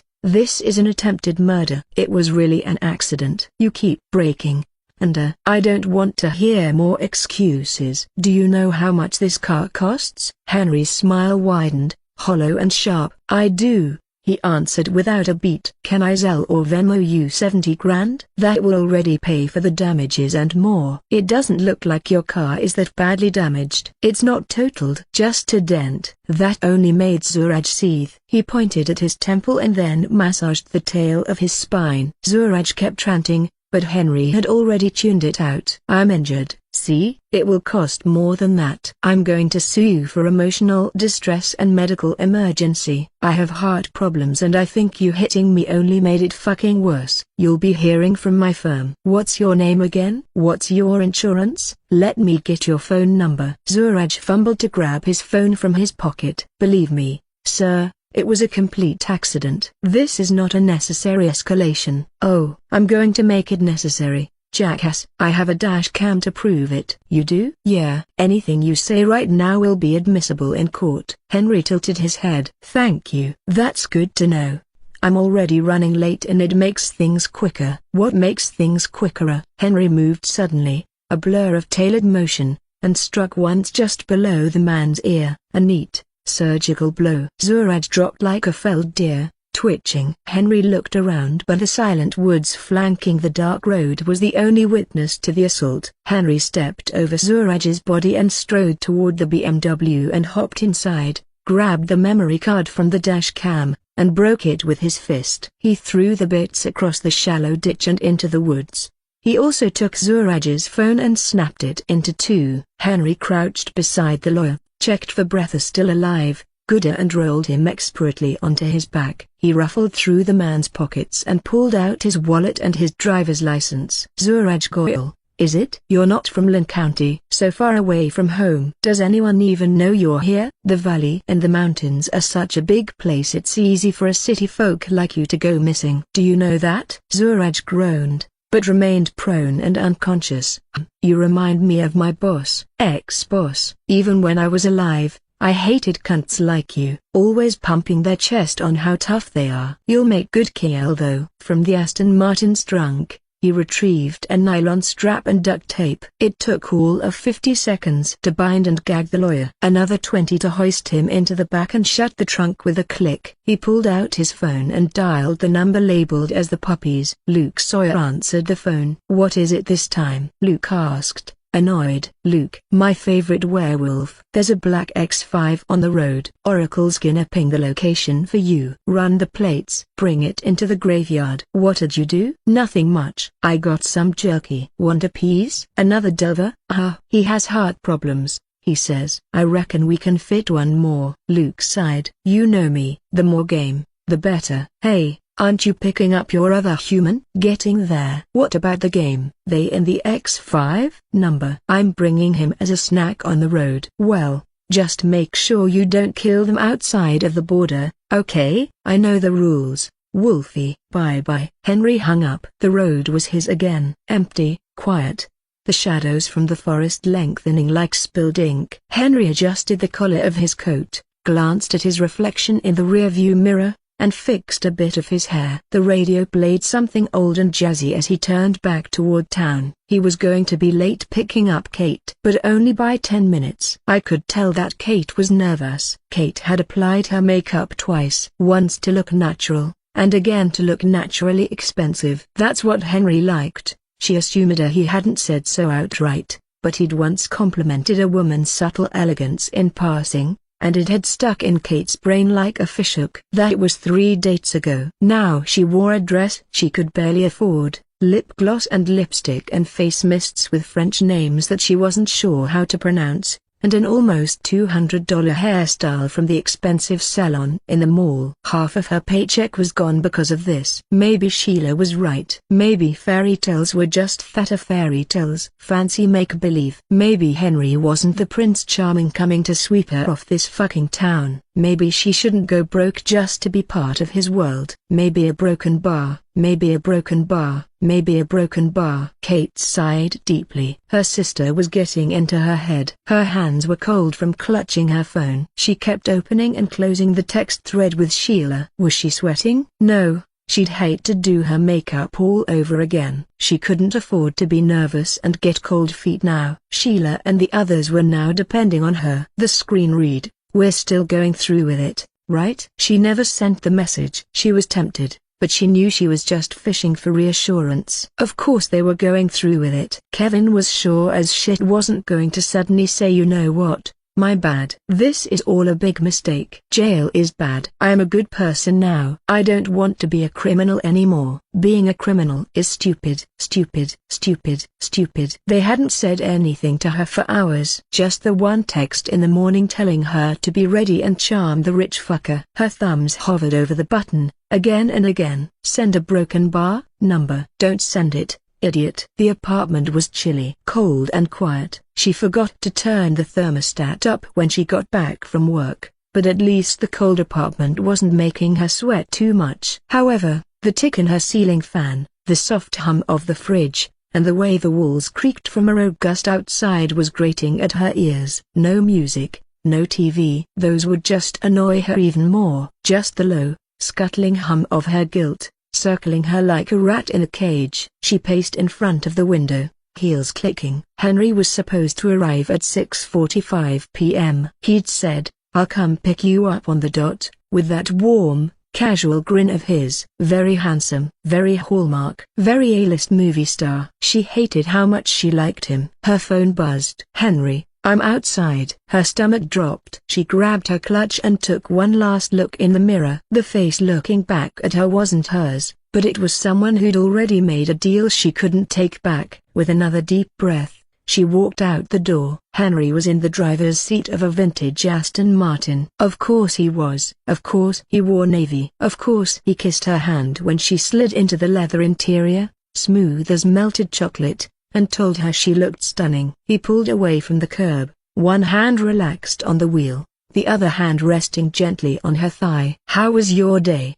he asked, voice like butter. She forced a smile. "Good. Just long. Sorry." "Oh, you have nothing to be sorry about. It should be me who's sorry. I apologize that I'm late." "Only for 10 minutes." Kate regretted that. It made her look like she had been looking at the clock every 30 seconds. Which she was. "I hope you still have the energy for tonight." "My shift was long, but I think I'll find the energy. I'm not some wimp." She laughed, partly to mask her nervousness. "Well, in that case, hopefully Brighton will cure all that," he said, eyes on the road. "We'll have fun." She looked at the clock, which read 6:59 p.m. "The concert starts at 7:30. We'll make it." "Don't worry. Brighton's just a brisk shot away." Kate didn't answer. She opened her phone, typed a single sentence, and hit send before Henry could see. "To Sheila, we're on the road." Then she put the phone face down in her lap and tried not to think about the mansion on the cliffs, the vault, and what it would cost if Henry found out. In the trunk, Zooraj remained unconscious. I peeled my vision out of Henry's car and, with the help of some of Oracle's nanites spread all over Point Hope, soared above the town like an eagle, moving further north toward the mountains, toward my dungeon, toward home. Scenario 4. 7:41 p.m. 12 hours until dawn. 9 delvers waiting a broken bar. The fog thickened as they neared the shuttered gate. The gravel crackled under tires, then boots. Kevin killed the headlights, and they all stepped out into the hush of cold air and the dark silence. The last resort stood ahead, looming through the mist like a mausoleum, tall and pale under the moonlight. Lights off, curtains drawn, empty, waiting. It was a full moon tonight. The dungeon screen allowed me to designate the primary delvers for tonight's scenario and I placed their names on the list. Unfortunately, Anyone who accidentally stumbled upon the feast would automatically get added once the scenario was at full swing after the selection chamber. For now, there were 7 Delvers: Kevin Yates, Xavier Yates, Sheila Lewis, Lope Sanchez, Ray Klein, Nina Travers, Daryl Gallagher. I couldn't add Zuraj Goyle since the system still considered him as out of bounds, but Henry wanted to feed him to Wendy and complete the process of becoming a vampire spawn. If Kate Lewis also ended up at the manor after the concert, the system would include her as a Delver, too. They gathered by the rear of Daryl's delivery truck. Nina set her Kali Linux laptop down on the tailgate and opened it, blue light cutting through the dark like a scalpel. Her fingers moved with ordered precision as the others waited patiently for the magic to happen. "Give me 10 minutes, Nina said. In the meantime, Kevin lit a cigarette. Lope adjusted the crowbar over his shoulder, spitting into the dirt. Ray popped a piece of gum in his mouth and chewed loud to distract himself. Sheila stood a little off to the side, arms crossed, waiting. Surprisingly, she dressed conservatively tonight with a dark gray hoodie jacket, pants, and boots. Though, she wore a bubblegum pink t-shirt hidden underneath the hoodie with the words, "Daddy's Queen" written in the front. Meanwhile, Daryl's still behind the wheel, eyes shut, catching a power nap before the heist. But Xavier hadn't moved from his spot inside the truck, still gripping tightly at his own jacket sleeves, knuckles pale. Kevin noticed and approached him. "You getting out, or are you waiting for me to roll out the red carpet?" Xavier stepped down slowly with tensed shoulders. He didn't make eye contact. "I don't know if we should do this, Uncle," he muttered. "It feels wrong." "Relax, Xaf. We'll be out of here in less than an hour, maybe 2 depending on how cooperative his assistant is in letting us open that vault. But after all of that is done, we're set for life." "What about the guards?" "No guards, remember? We've scouted the grounds for 3 weeks since we started working here." "Have you noticed any security around the manor?" Xavier hesitated to answer. "A broken bar?" "No." "Exactly. He doesn't have guards. Plus, I've got some ace up my sleeve." Henry's staff were just the hired help during the day. But at night, they go home. "No one's in there but the secretary." "And Roy?" "You said he lives there now." "Yes, also Roy. But we won't hurt him either, okay?" "But a broken bar," Xavier stammered. "I just don't want anyone to get hurt." Kevin let out a sharp breath through his nose and stepped in close, face inches from his nephew. "You're not gonna fuck this up, Xaf. You're not gonna fuck this up for everyone. We both know this is your only ticket out of here. You don't even have to see my face again if that's what you wish once you get whatever shit is in that vault, and trust me, you don't want to miss out on that or you'll regret it for the rest of your life. You and Vivian can live anywhere else and not be judged by those motherfuckers back in town. You hearing me, boy?" "I'm serious, Kevin. I don't want anyone to get hurt." "We are not gonna hurt anybody, okay?" "Jesus Christ, kid. You make me sound like I'm some psycho." Kevin lowered his voice. "Listen to me. No one's getting caught. You want to stay here in this fucking depressing town forever, always waiting for someone else to fix your life? Spoiler alert, no one is coming, kid. You want to let your sister be some checkout girl at the grocery store with that brain of hers while you waste the only shot we've got?" "Man the fuck up." Xavier flinched at that. He looked away, lips pressed tight. "She knows I'm going up the mountain tonight," he said quietly. She didn't say it out loud, but she knows, or at least suspects it. The way she hugged me this morning. She told me to quit working for you a few days ago. She told me twice not go to the mountains yesterday. Said she had a bad feeling, but she'd been talking to that creepy psychic down the road from ours. I thought she meant the cabin, but her broken bar. You didn't tell her anything about this, right? Duh. You think I'm stupid? You know your sister, Xaf. She won't go for it. That's why I talked to you, because I know I can trust you. I can trust you, right? Right? Xavier paused. Yeah, I got you. That's what I like to hear. Xavier looked up at the manor again. He swallowed. And if something goes wrong? Kevin blew a trail of smoke from his cigarette. Then we fix it. We handle it like professionals.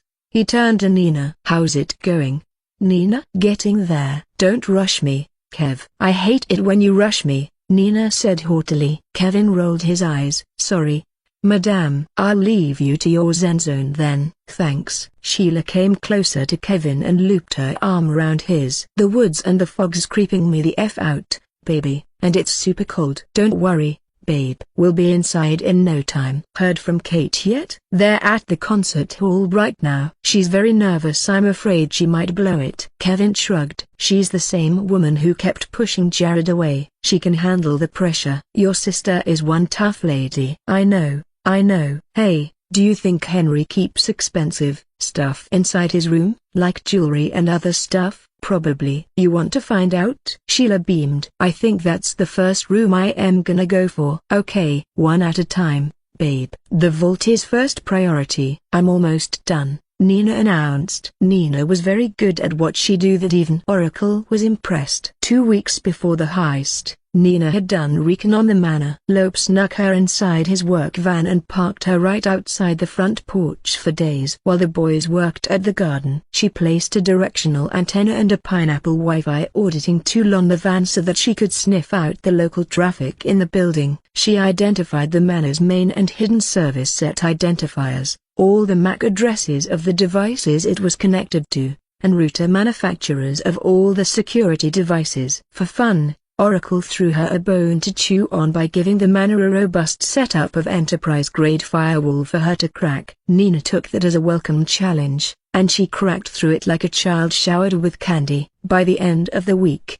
Nina had compiled a database of common vulnerabilities, a couple of unpatched firmware, default credentials on unused ports, and weak admin configurations. Oracle also created a remote access portal for managing the cameras for her to find. It fooled Nina into thinking it was likely used by Henry's lazy independent security contractors at an external IP address, which was a spoof channel that Oracle made just for this occasion. From there, she was able to confirm which ports were open and identified a weak link at an admin port that included a login page to the already spoofed security website. From there, she built a script that ran the combination of passwords against the portal and matched it within a few hours. She was in, but to not raise any suspicions by how easy it was for her, Oracle still placed a few hurdles for her to go over. The smart locks around the manor were Bluetooth enabled with a backup relay. She couldn't crack those remotely without tripping fail-safes, so she needed physical proximity by at least 10 feet. Obviously, she couldn't get out of the van and do that. So, she created portable devices as small as an Apple AirTag with a script that could emulate keystrokes, clone a device, and mimicked an authorized user packet within a 10-foot radius. During lunches, Kevin, Lope, Xavier, and Ray had placed half a dozen of these tags near the garage, by the front door, and any entry points that required electronic locks, including the ground floor windows. Tonight, at the back of Daryl's truck, Nina connected to the manor's network through the compromised admin portal and launched a local script to flood the camera servers, making them loop the same 64-minute footage to avoid suspicion if someone reviewed it in real time, which she highly doubted unless Henry had hired remote security detail to watch the feeds. Ever since the pandemic, remote security guards have become popular. She made the feeds look like they were still running, but the lag was slow. She didn't shut the cameras off entirely. That would raise unnecessary alarms. Not that Oracle cared, he still maintained control anyway. We good? Kevin asked after 5 minutes of waiting. Nina didn't look up. I've deactivated all the security. Feeds are on a 64-minute loop. We can do whatever we want within that time, but after that, they'll know someone was here if one person noticed. If they do their jobs right, Nina thought. Based on what she'd seen behind the manor's security system, she was confident no one would find out until the next morning. But no one else was watching except for Oracle and me, and the administrators. You sure? Kevin asked. She finally looked up. Kevin, if I wanted to walk in there right now and set the place on fire and have enough time to get off this area, I can. I'll even have enough time to go to bed. Thanks, Nina. I knew I can always count on you. As long as I get paid, I don't care. Is it safe to make a move now? Lope asked. Kevin nodded. And wake Daryl up, will you? Ray, Jam the network. Ray opened the duffel bag and pulled out a nondescript black case, either jammer matte and boxy with 6 antennas like spider legs, which Lope got from a cousin in Eugene, who got it from someone in San Diego. He flipped the toggle and watched the lights blink red, then green. The jammer started to hum a low, throatless growl, casting a dead zone across the manor grounds in a 3-mile radius. "It's on," Ray said. "Good. Let's move in," Kevin said. "Nina, open the gates." "Open sesame," Nina said, hitting the tab button on her laptop. The manor gates opened. Daryl drove the truck forward and parked in front of the manor. Kevin passed around the CB radios and the ski masks for everyone to put on before they moved toward the front door. Only Nina and Sheila stayed inside the truck for now until the coast was clear. "We're by the door, Nina." "Open it," Lope said. "Ask and ye shall receive." Nina typed another command on her laptop and the front door clicked open. They walked inside. The lemon-polished air hit them first, then the visual of Roy standing by the staircase, vest crisp, posture like an exclamation pointer on his way toward the sitting room. On his hand was a tray of a half-empty wine glass. His mouth opened in a perfect, shocked O shape, pretending to be surprised by their sudden appearance. Kevin's forearm was already across his throat, slamming him back into the banister hard enough to rattle the wood. The tray tipped over, crashed onto the floor, broke the wine glass, and spilled red wine all over the marble floor. Roy gagged, heels skidding. "Sorry about this," Kevin whispered. Xavier yanked Roy's wrists behind him while Kevin drove a knee into his gut. The sound Roy made was wet and low. Then, Kevin's elbow came down sharp against the side of Roy's head, and the butler sagged, his face crumpling like paper. They lowered him onto the floor, his cheek pressed to the cold marble. Jessica's heels announced her before they saw her. She appeared in the doorway from the sitting room, backlit by the warm spill of the overhead lights. "Roy, what was that noise? Are you okay?" Her gaze swept the foyer and locked onto Roy's crumpled body, his face slack against the floor, one sleeve twisted up his arm like laundry caught in a wringer. "Roy, oh my God." "Who are you?" Her voice cracked in all the right places. She didn't glance at Kevin or Xavier right away. She let her eyes skate over them like she was too shocked to see the rest of the room. Then she saw the masks. The shock sharpened into wide-eyed, movie-perfect terror. She even backed up a step, palms raised, breath quickening audibly in the cavernous foyer. "She should be an actress," I said to Oracle. Oracle nodded. "If she wasn't working here." Broken bar. "Don't hurt me, please." It was the kind of line that would have sounded cheap from anyone else, but Jessica sold it with trembling hands and a shine of panic sweat along her temple. She bolted before Kevin could say a word, her heels snapping against the tile, making for the dining hall's double doors. She screamed for help, a harrowing sound that rattled the manor. "She's running," Ray barked. "Get her!" Kevin snapped, and Lope and Daryl peeled off in pursuit. "Get away! Get away!" Jessica screamed. I leaned back with a smile. "Jamie Lee Curtis," I said. Oracle turned to me, confused. "That scream." "Jamie Lee Curtis." "Halloween, 1978. I was impressed that she mimicked her scream perfectly. Someone's been doing their homework. The chase carried into the dining hall, shadows leaping from the crystal chandelier as the three of them tore past the long table, the white tablecloth breathing with each footfall. Daryl lunged, fingers grazing her arm, but she spun, ripping one stiletto off her foot and swinging it like a blade. The heel caught him across the cheek with a dull, wet thwack, splitting skin. Daryl swore, staggered back. "You bitch. Don't come any closer." Lope came in from the side, faster, heavier. His fist shot out and caught her square inches the jaw, the sound flat and final, like a slamming door. Jessica's body went slack mid-step, the shoe tumbling from her fingers. She crumpled onto the rug, cheek pressed into the pattern of roses and vines, breath shallow but steady. "You okay, man?" Lope asked. "Just fucking grab her," Daryl hissed, rubbing his red face. "For good measure."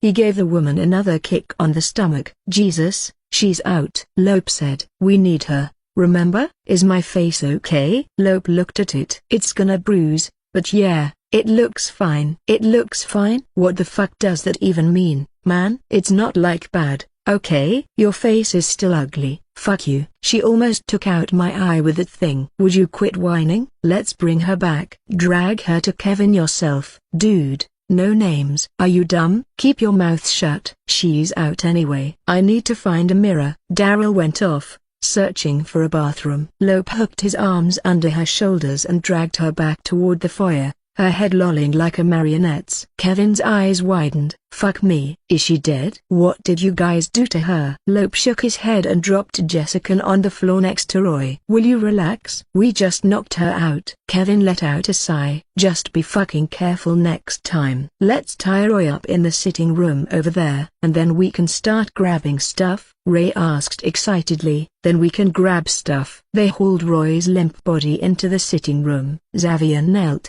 looping rope around Roy's wrists and ankles, cinching until the knots looked surgical. They bound the butler to the chair and put a tape around his mouth. Kevin nodded toward Lope. Let's go upstairs. The rest of you, make sure no one else is here. They climbed to the second floor. Lope carried Jessica over his shoulder like a sack of potatoes. Her hair swung with each step, brushing against the banister spindles. At the top, the library loomed, floor-to-ceiling shelves, rich with leather-bound spines and dust motes drifting in the dim light. Kevin went straight to the east wall where the vault was just behind the shelf. He could smell how close he was to having a life that he wanted, a broken bar that he imagined. Isn't that what they love to say? Work smart and hard to make dreams a reality, Kevin thought. I'm working hard right now. Lope dumped Jessica into one of the tufted reading chairs. Her head lolled, a faint smear of blood at the corner of her lip. Kevin crouched in front of her and lightly patted her face to wake her up. Wakey wakey. Her eyelids fluttered,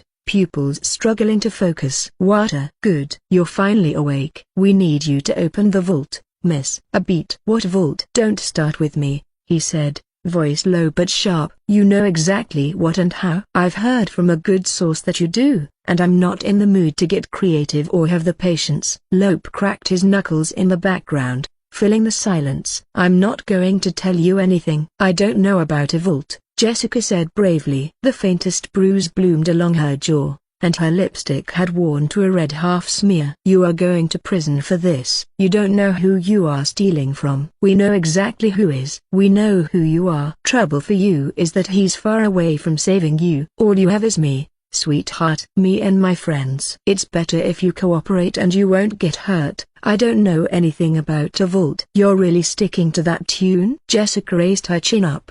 I don't know anything about a vault. Kevin stood over her, pacing just enough to make his movement unpredictable. Lope tightened his grip, leaning in so close his breath warmed the side of her face. We're not gonna ask twice, miss. No, Jessica said with finality, eyes glaring at Kevin. Ask all the questions you want. You won't get it from me if you insist. Kevin let out a deep, disappointed sigh. I guess we are doing it the hard way then. It started in the pit in her stomach. That low, rolling weight that had settled just beneath her ribs and refused to move. She tried to eat earlier a bite of toast, some scrambled eggs and mashed avocados, but she lost her appetite. Her tongue felt foreign. She didn't know why she was anxious for the past few days. Vivian stared down at her phone, thumb hovering above the Find My app she'd opened and refreshed too many times already. Still nothing. More than an hour ago,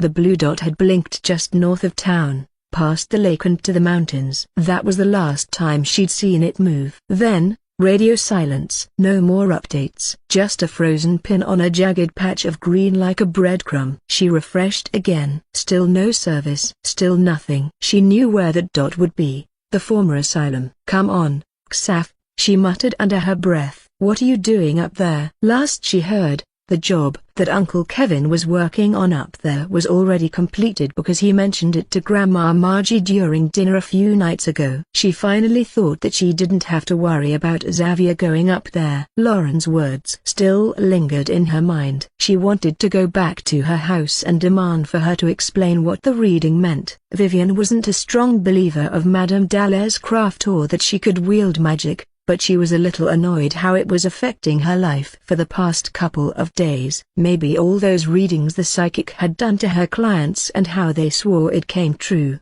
or the things Lauren said were true, was getting to Vivian's head.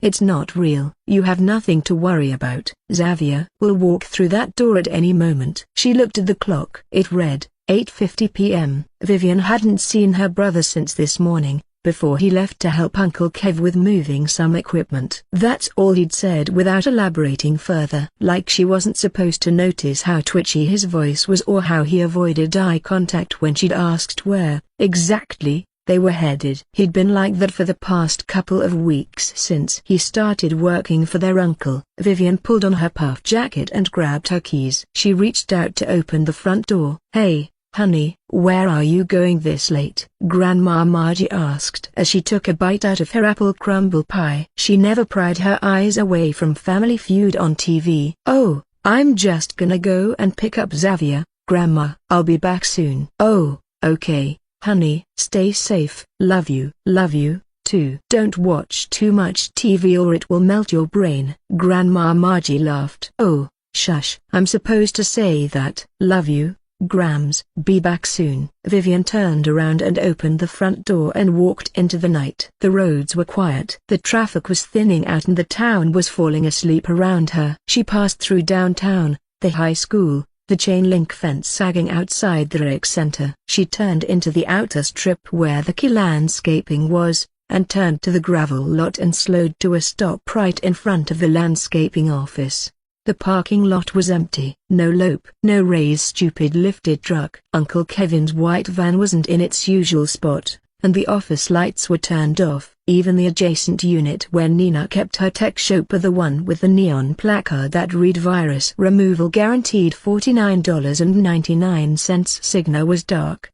Now she was sure everything's weird. She'd known those guys since she was young. They would hang out all the way until midnight, watching football and playbacks at the back room, playing cards, and drinking beer. She didn't like how quiet it was. Vivian got out of the car anyway. She tried the front door of the key landscaping office, but it was locked. Knocked on the metal roll-up of the computer shop, but there was no answer. No buzz, no hum, not even the glow of a forgotten monitor through the blinds. Nina was a known night owl and she always hanged around the building until midnight with the boys. Vivian noticed that her car was not here, too. She stood in the middle of the lot, breathing cold air through her teeth, phone clutched in one hand like a lifeline. Still no signal. The dot hadn't shown back up after it disappeared into the mountains. "Oh my God, where in the hell are you guys?" Vivian got back into her car and started driving. She listened to some Lana Del Rey playlist on Spotify just to break up and drown the silence. She took the northern road out of Point Hope. The mountains loomed in the horizon. Her knuckles tightened on the wheel as she passed the last businesses and blew through the town limits. The cell reception flickered and died. She was determined to find Xavier and drag his ass from whatever he was doing,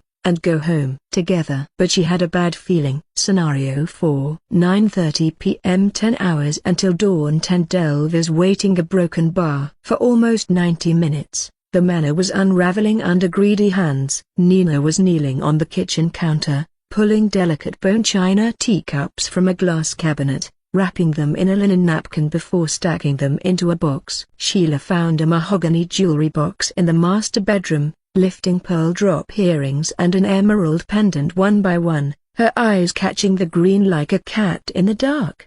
Daryl worked the liquor cabinet, sliding a bottle of 30-year-old scotch into his coat, then stuffing 3 more into his backpack until the zippers strained. Ray stripped a whole table of its silver candelabra, then unhooked a gilt-framed portrait from the wall, propping it against the entryway like he might come back for it if he had extra muscle. Xavier had a leather-bound first edition copies of several books cradled under one arm and a bottle of perfume in his jacket pocket, the glass ticking against his ribs. When he walked, they grabbed many more of what they fancied within sight, placed them into the boxes, and then carried them into the back of Daryl's truck. "How long's it been?" Daryl asked Sheila when they ended up grabbing the wares from the dining room. "That woman sure could take it," Sheila said. "Respect. But it's not long now. She's gonna crack eventually. We got some good stuff though." "Hey, the vault ain't open yet." "We need room for that." Fine, I won't grab too much silverware." "Heard from Kate lately?" "She's still at the concert, but I hope she got the guy distracted for a long time. I told her to purchase a hotel room too. Did you just pimp out your sister to some billionaire? It's not like that. Sheila rolled her eyes. After tonight, we'll be rich and she has nothing to complain. If I were in her shoes, I'd do it without question. She knows that. If you say so. Behind them, Xavier got more and more uneasy, but he tried to distract himself by looking for things that were valuable to steal. Back upstairs, Jessica still hadn't spoken. Kevin dragged a chair across the floor and sat directly in front of her, knees nearly touching hers. You think your employer thinks you're special? Rich men don't care about people like us. Let me remind you that you are only a glorified secretary. Disposable, he said. We turned off the cameras around the property. No one knows this is happening until tomorrow. You think your boss will care more about you than what's in that vault? She blinked slowly, but said nothing. Lope sighed, rolled his shoulders, and slapped her, not hard enough to knock her back and make her go unconscious again. You're wasting our patience, Miss Jessica, Kevin said. And believe me, that's expensive and you are already accruing a giant tab, plus interest. Jessica spat a small slob of blood. She raised her chin. I told you. I don't know how to open it. You know, I pride myself in being a good read of people, Miss Jessica. And what you just did. I know you're lying. Please, a broken bar, just let me go. A broken bar. Kevin sighed. Oh well. Let's try this one more time. The room ticked with their rhythm. Kevin's questions, Lope's quiet threats, the occasional blow when she refused to answer. Outside the library, footsteps padded and floorboards groaned with the looter's back and forth routes. From the cabin a couple of miles away, Oracle showed me on the computer a security feed from the concert hall in Brighton fixed on Henry and Kate enjoying the music with the crowd. Well, Kate was trying to. It was an intimate mid-sized music venue that could fit 800 people. And it was entertaining a pretty packed house. The band was already playing their third encore, and then the concert would be over. Right on time, I thought. Brighton was only a 25-minute drive away from North Cedar Lake, so they're not very far. After the concert, Henry gave an excuse to Kate that he has an early work commitment tomorrow, so they wouldn't be spending more time for the rest of the evening, which only made the woman more nervous, scrambling to think of a way to keep and distract Henry away from the manor, preferably by staying in Brighton.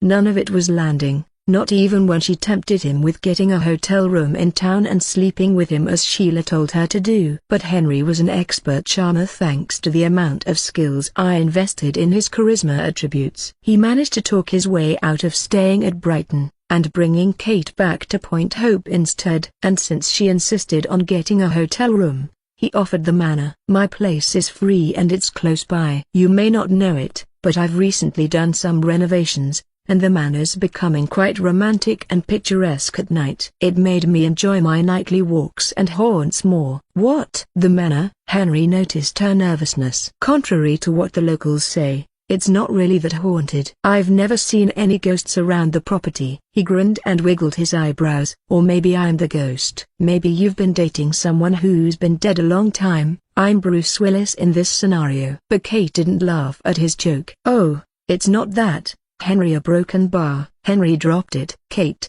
we don't have to do anything you don't want. But I want to let you know that I have plenty of spare rooms. 22 of them and counting. And we'll be mostly alone in the wing that I'm staying at. My staff will obviously take care of you when I'm gone in the morning. I totally forgot that I have an early shift tomorrow. I'm gonna be super busy. I'd rather you drive me home instead. Are you sure you don't want to stay at my place? I can have someone drive you to work. Yeah. I'm so sorry. I totally forgot that I had work and my stuff are back at the apartment, especially my work clothes. Kate hoped Sheila and the others got what they wanted at the manor.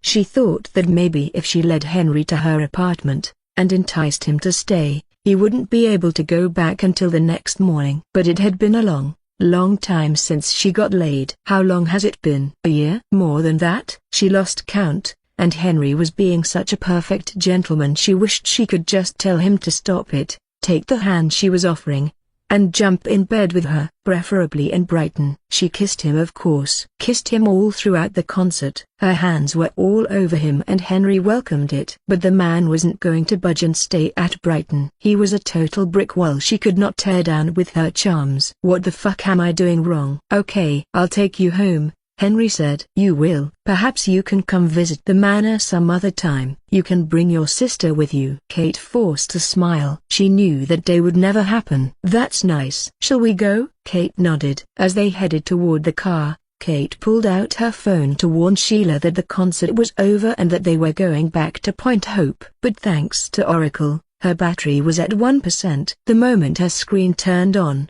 her phone died. What the hell? What's wrong? Henry asked. My phone's dead. I thought I charged it when I was getting ready for tonight. I'm pretty sure it was at 70% before the concert started. Do you have a charger in your car? Henry looked at her phone. I think that's one of the old iPhone models, right? Sorry, I only have the USB-C. Oh, that's fine. I'll just a broken bar. Do you want to borrow my phone? Henry offered. Kate thought about it for a moment, but shook her head. No, I'm fine. Sorry for making a big deal out of it. I'll charge it when I get home. She didn't think it was a good idea to text her sister and warning her about the heist on Henry's phone near the man they were stealing from. It would be extra suspicious if he saw her delete the text. She's pretty sure Henry could recover the text message in the future. Even if the text just said she was heading home, it's better to not leave a trail of evidence, even if it's circumstantial, in case they got caught.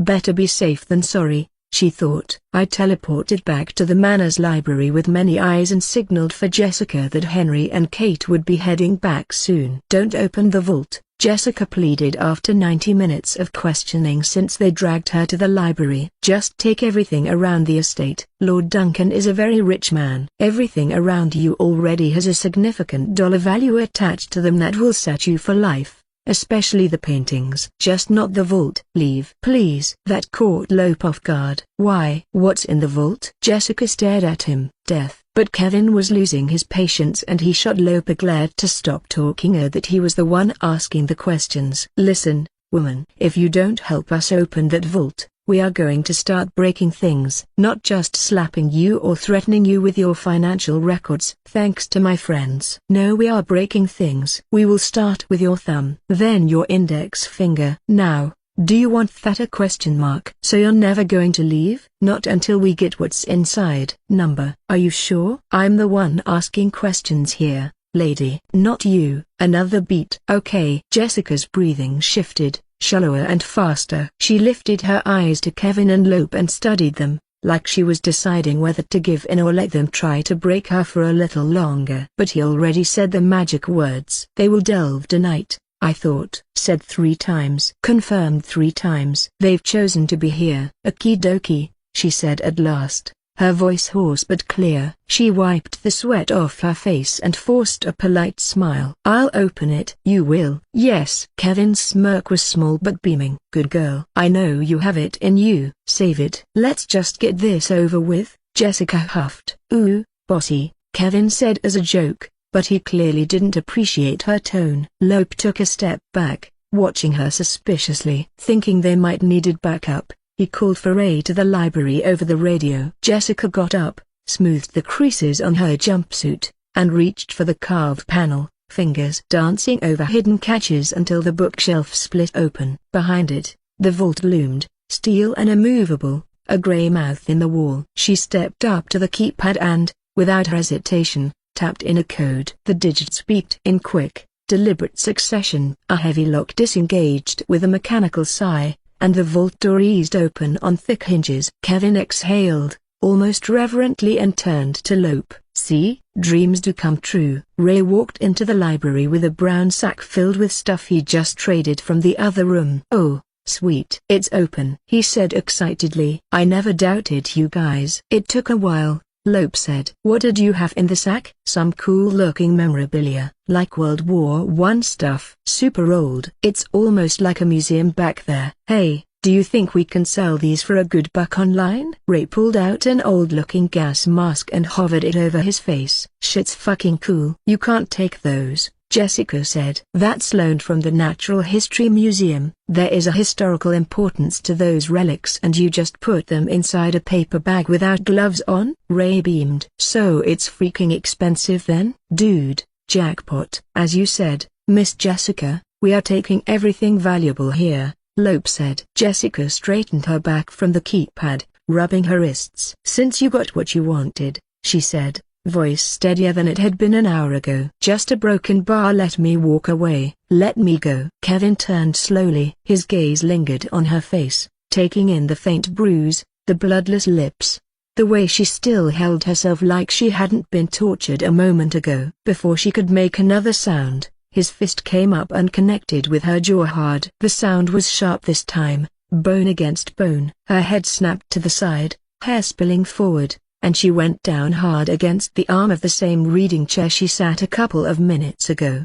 Kevin scowled. That's for making me wait. Ray gasped and almost dropped the bag. Lope glared at Kevin, but the man ignored it. He crouched down and made sure she's still breathing. Her still was her and nodded. She's alive, but you hit her too hard, man. She might have a concussion. Kevin scoffed. I don't care. She pissed me off. Boss, we might have a problem, Nina said over the radio. Might? What is it? Kevin asked. I think your niece is here, Nina said from the truck. She pressed her face close to the laptop screen, looking at the exterior camera above the gate and the car parked outside of it. She recognized the car.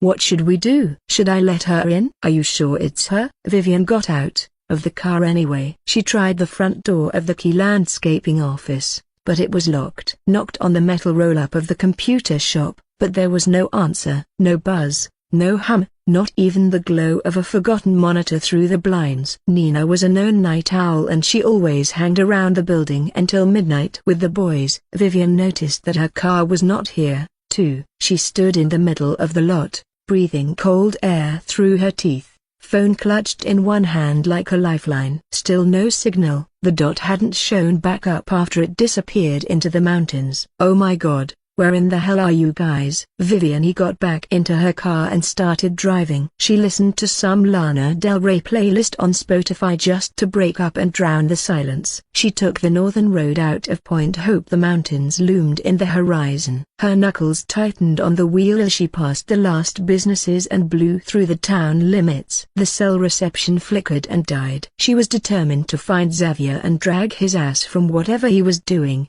and go home together. But she had a bad feeling. Scenario 4. 9:30 p.m. 10 hours until dawn. 10 Delvers waiting a broken bar. For almost 90 minutes, the manor was unraveling under greedy hands. Nina was kneeling on the kitchen counter, pulling delicate bone china teacups from a glass cabinet, wrapping them in a linen napkin before stacking them into a box. Sheila found a mahogany jewelry box in the master bedroom, lifting pearl drop earrings and an emerald pendant one by one, her eyes catching the green like a cat in the dark.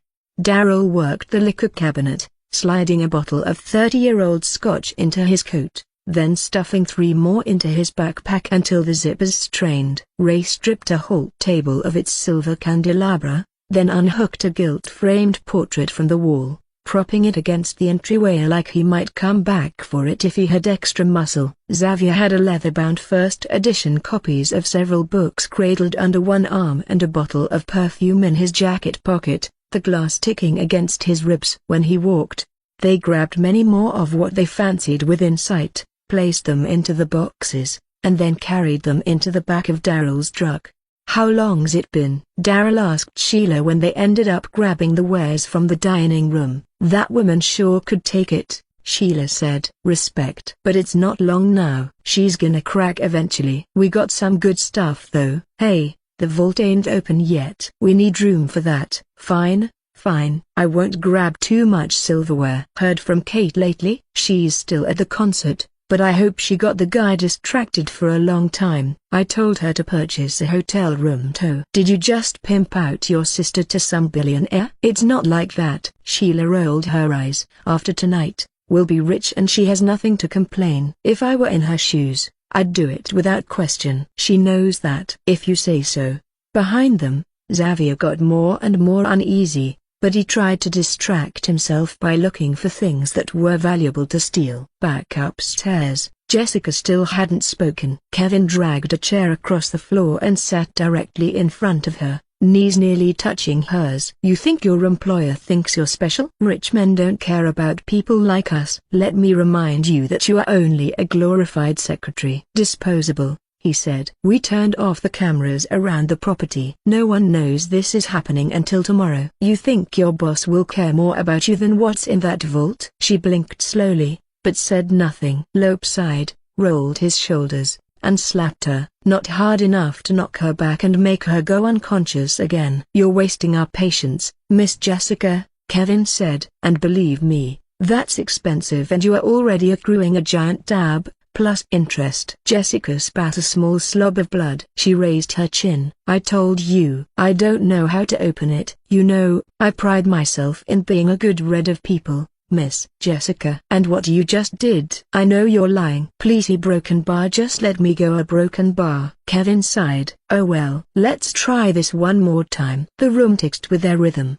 Kevin's questions, Lope's quiet threats, the occasional blow when she refused to answer. Outside the library, footsteps padded and floorboards groaned with the looters' back and forth routes. From the cabin a couple of miles away, Oracle showed me on the computer a security feed from the concert hall in Brighton fixed on Henry and Kate enjoying the music with the crowd. Well, Kate was trying to. It was an intimate mid-sized music venue that could fit 800 people, and it was entertaining a pretty packed house. The band was already playing their third encore, and then the concert would be over. Right on time, I thought.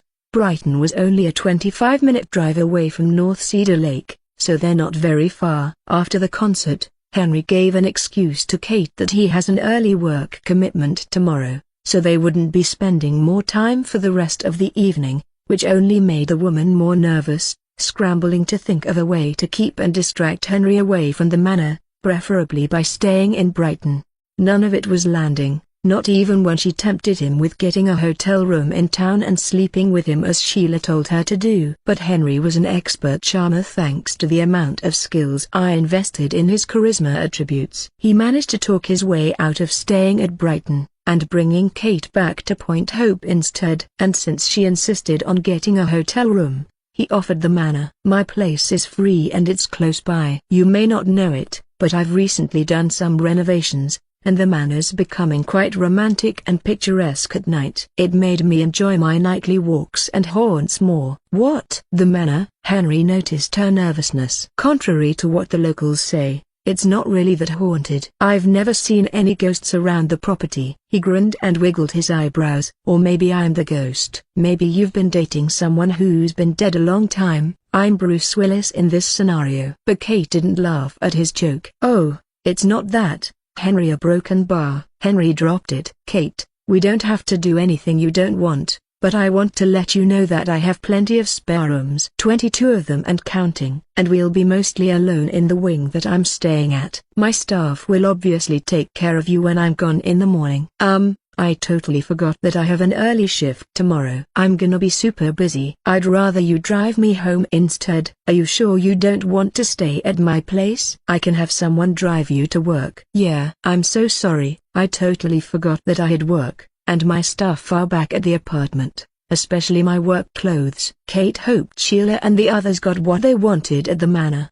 She thought that maybe if she led Henry to her apartment, and enticed him to stay, he wouldn't be able to go back until the next morning. But it had been a long, long time since she got laid. How long has it been? A year? More than that? She lost count, and Henry was being such a perfect gentleman she wished she could just tell him to stop it, take the hand she was offering, and jump in bed with her, preferably in Brighton. She kissed him, of course. Kissed him all throughout the concert. Her hands were all over him and Henry welcomed it. But the man wasn't going to budge and stay at Brighton. He was a total brick wall she could not tear down with her charms. "What the fuck am I doing wrong?" "Okay, I'll take you home," Henry said. "You will? Perhaps you can come visit the manor some other time. You can bring your sister with you." Kate forced a smile. She knew that day would never happen. "That's nice. Shall we go?" Kate nodded. As they headed toward the car, Kate pulled out her phone to warn Sheila that the concert was over and that they were going back to Point Hope. But thanks to Oracle, her battery was at 1%. The moment her screen turned on, her phone died. "What the hell? What's wrong?" Henry asked. "My phone's dead. I thought I charged it when I was getting ready for tonight. I'm pretty sure it was at 70% before the concert started." "Do you have a charger in your car?" Henry looked at her phone. "I think that's one of the old iPhone models, right?" "Sorry, I only have the USB-C. "Oh, that's fine. I'll just a broken bar." "Do you want to borrow my phone?" Henry offered. Kate thought about it for a moment, but shook her head. "No, I'm fine." "Sorry for making a big deal out of it. I'll charge it when I get home." She didn't think it was a good idea to text her sister and warning her about the heist on Henry's phone near the man they were stealing from. It would be extra suspicious if he saw her delete the text. She's pretty sure Henry could recover the text message in the future. Even if the text just said she was heading home, it's better to not leave a trail of evidence, even if it's circumstantial, in case they got caught. Better be safe than sorry, she thought. I teleported back to the Manor's library with many eyes and signaled for Jessica that Henry and Kate would be heading back soon. "Don't open the vault," Jessica pleaded after 90 minutes of questioning since they dragged her to the library. "Just take everything around the estate. Lord Duncan is a very rich man. Everything around you already has a significant dollar value attached to them that will set you for life. Especially the paintings. Just not the vault. Leave, please." That caught Lope off guard. "Why? What's in the vault?" Jessica stared at him. "Death." But Kevin was losing his patience and he shot Lope a glare to stop talking that he was the one asking the questions. "Listen, woman. If you don't help us open that vault, we are going to start breaking things. Not just slapping you or threatening you with your financial records. Thanks to my friends. No, we are breaking things. We will start with your thumb, then your index finger. Now, do you want that a question mark? So you're never going to leave?" "Not until we get what's inside." "Number. Are you sure?" "I'm the one asking questions here, lady. Not you." Another beat. "Okay." Jessica's breathing shifted, shallower and faster. She lifted her eyes to Kevin and Lope and studied them, like she was deciding whether to give in or let them try to break her for a little longer. But he already said the magic words. "They will delve tonight, I thought." "Said 3 times." "Confirmed 3 times." "They've chosen to be here." "Okie dokie," she said at last, her voice hoarse but clear. She wiped the sweat off her face and forced a polite smile. "I'll open it." "You will?" "Yes." Kevin's smirk was small but beaming. "Good girl. I know you have it in you. Save it." "Let's just get this over with," Jessica huffed. "Ooh, bossy," Kevin said as a joke, but he clearly didn't appreciate her tone. Lope took a step back, watching her suspiciously. Thinking they might needed backup, he called for Ray to the library over the radio. Jessica got up, smoothed the creases on her jumpsuit, and reached for the carved panel, fingers dancing over hidden catches until the bookshelf split open. Behind it, the vault loomed, steel and immovable, a gray mouth in the wall. She stepped up to the keypad and, without hesitation, tapped in a code. The digits beeped in quick, deliberate succession. A heavy lock disengaged with a mechanical sigh, and the vault door eased open on thick hinges. Kevin exhaled,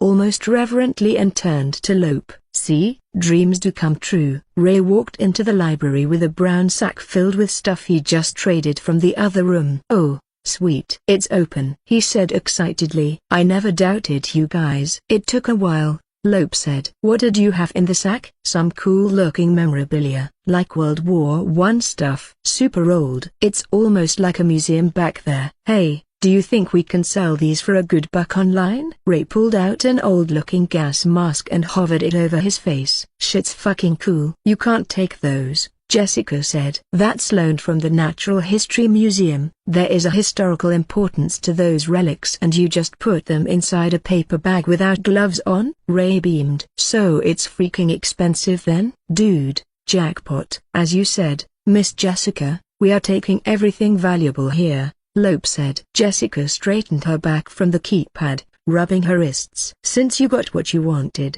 she said, voice steadier than it had been an hour ago. "Just a broken bar. Let me walk away." "Let me go." Kevin turned slowly. His gaze lingered on her face, taking in the faint bruise, the bloodless lips, the way she still held herself like she hadn't been tortured a moment ago. Before she could make another sound, his fist came up and connected with her jaw hard. The sound was sharp this time, bone against bone. Her head snapped to the side, hair spilling forward, and she went down hard against the arm of the same reading chair she sat a couple of minutes ago.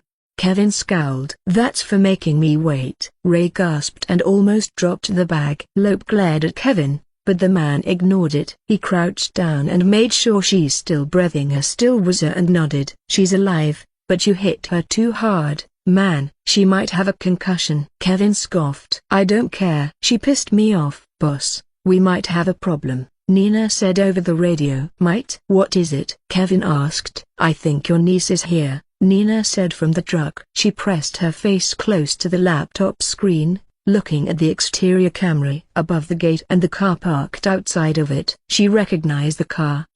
What should we do?" "Should I let her in?" "Are you sure it's her?" Vivian got out of the car and headed for the intercom next to the gate. "Yup, pretty sure." Kevin groaned. "Fuck. What should we do, boss?" Lope started shaking his head. He knew where this was going. "Open the gate," Kevin said. "Are you crazy?" Lope said. "She doesn't have a fucking clue what's going on. We can't bring her into this." "Well, she's here now." "She's a complication." "Shut up and we'll handle it," Kevin said. "You're coming with me." "Let's find the other kid." He pointed at Ray. "You stay here and watch her." He then pointed at Jessica, who was still unconscious on the chair, still pretending. "But what about the vault?" Ray asked. "Do you want me to?" "Leave it for now. I'm gonna deal with my niece and then we'll get the things out of the vault." "Don't touch anything, understand?" "I repeat, don't go in there without us." "Tell me you understand." Ray sighed. "Yeah, sure. I understand." By the time Lope and Kevin climbed downstairs and reached the front porch,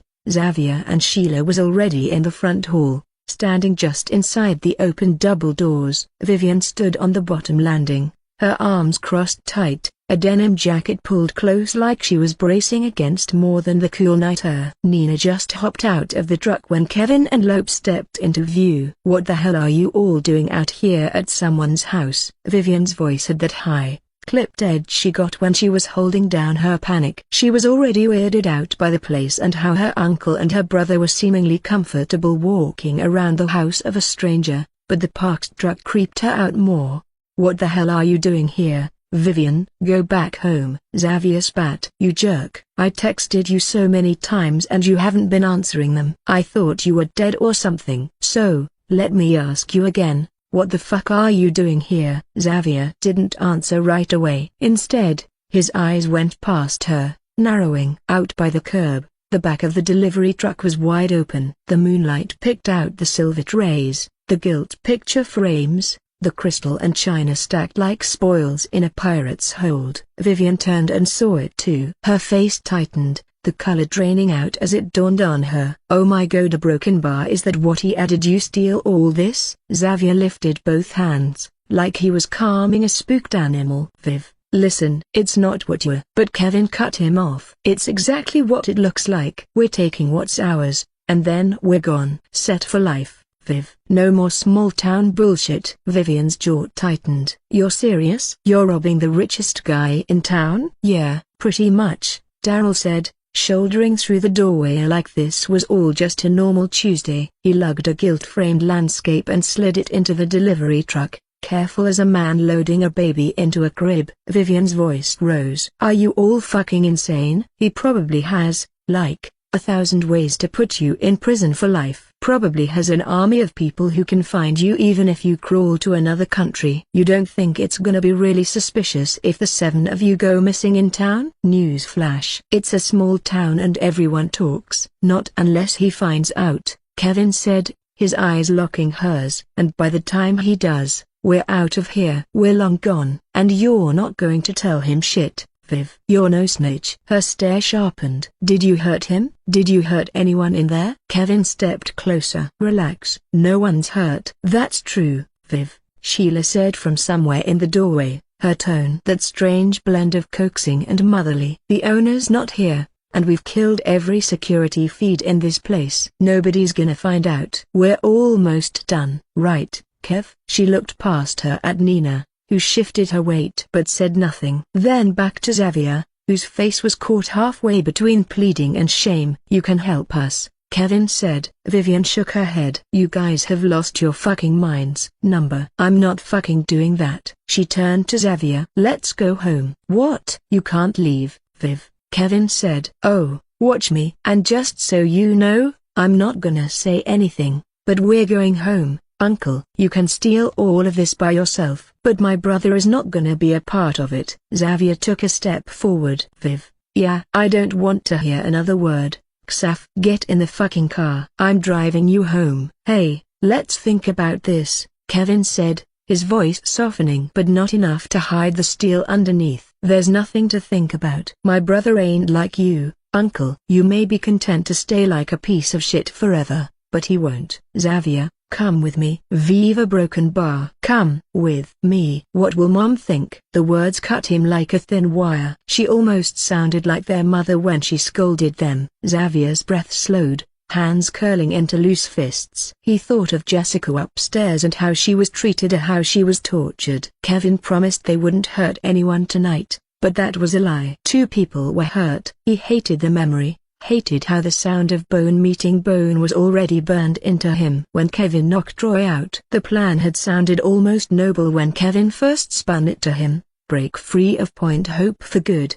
But not like this. Not like this, he thought. "What will Dad think, Xavier?" Vivian repeated. But something else bubbled up in his chest, and he couldn't stop the words from coming out of his mouth. "They're dead, Vivian." "Dead, don't think." The moment it left his lips, he regretted it. Vivian was taken aback, stunned to silence. She held back her tears and shrugged. "Fine. Stay here. I'm going back to bed." Kevin was still watching them, not saying a word, just standing there with his head tilted, expecting Xavier to side with him, to leave his sister, to watch her drive away. "I'm sorry, Uncle Kev," Xavier said finally. The words felt like gravel. "Think long and hard about Thesa, I'm going home with my sister." He stepped past Kevin, brushed past Nina's cool, unreadable face, and climbed into the passenger seat of Vivian's car. Vivian stared at him for a long moment. She didn't want to say anything back to him, and he clearly didn't want her to tell him to fuck off. "Okay,"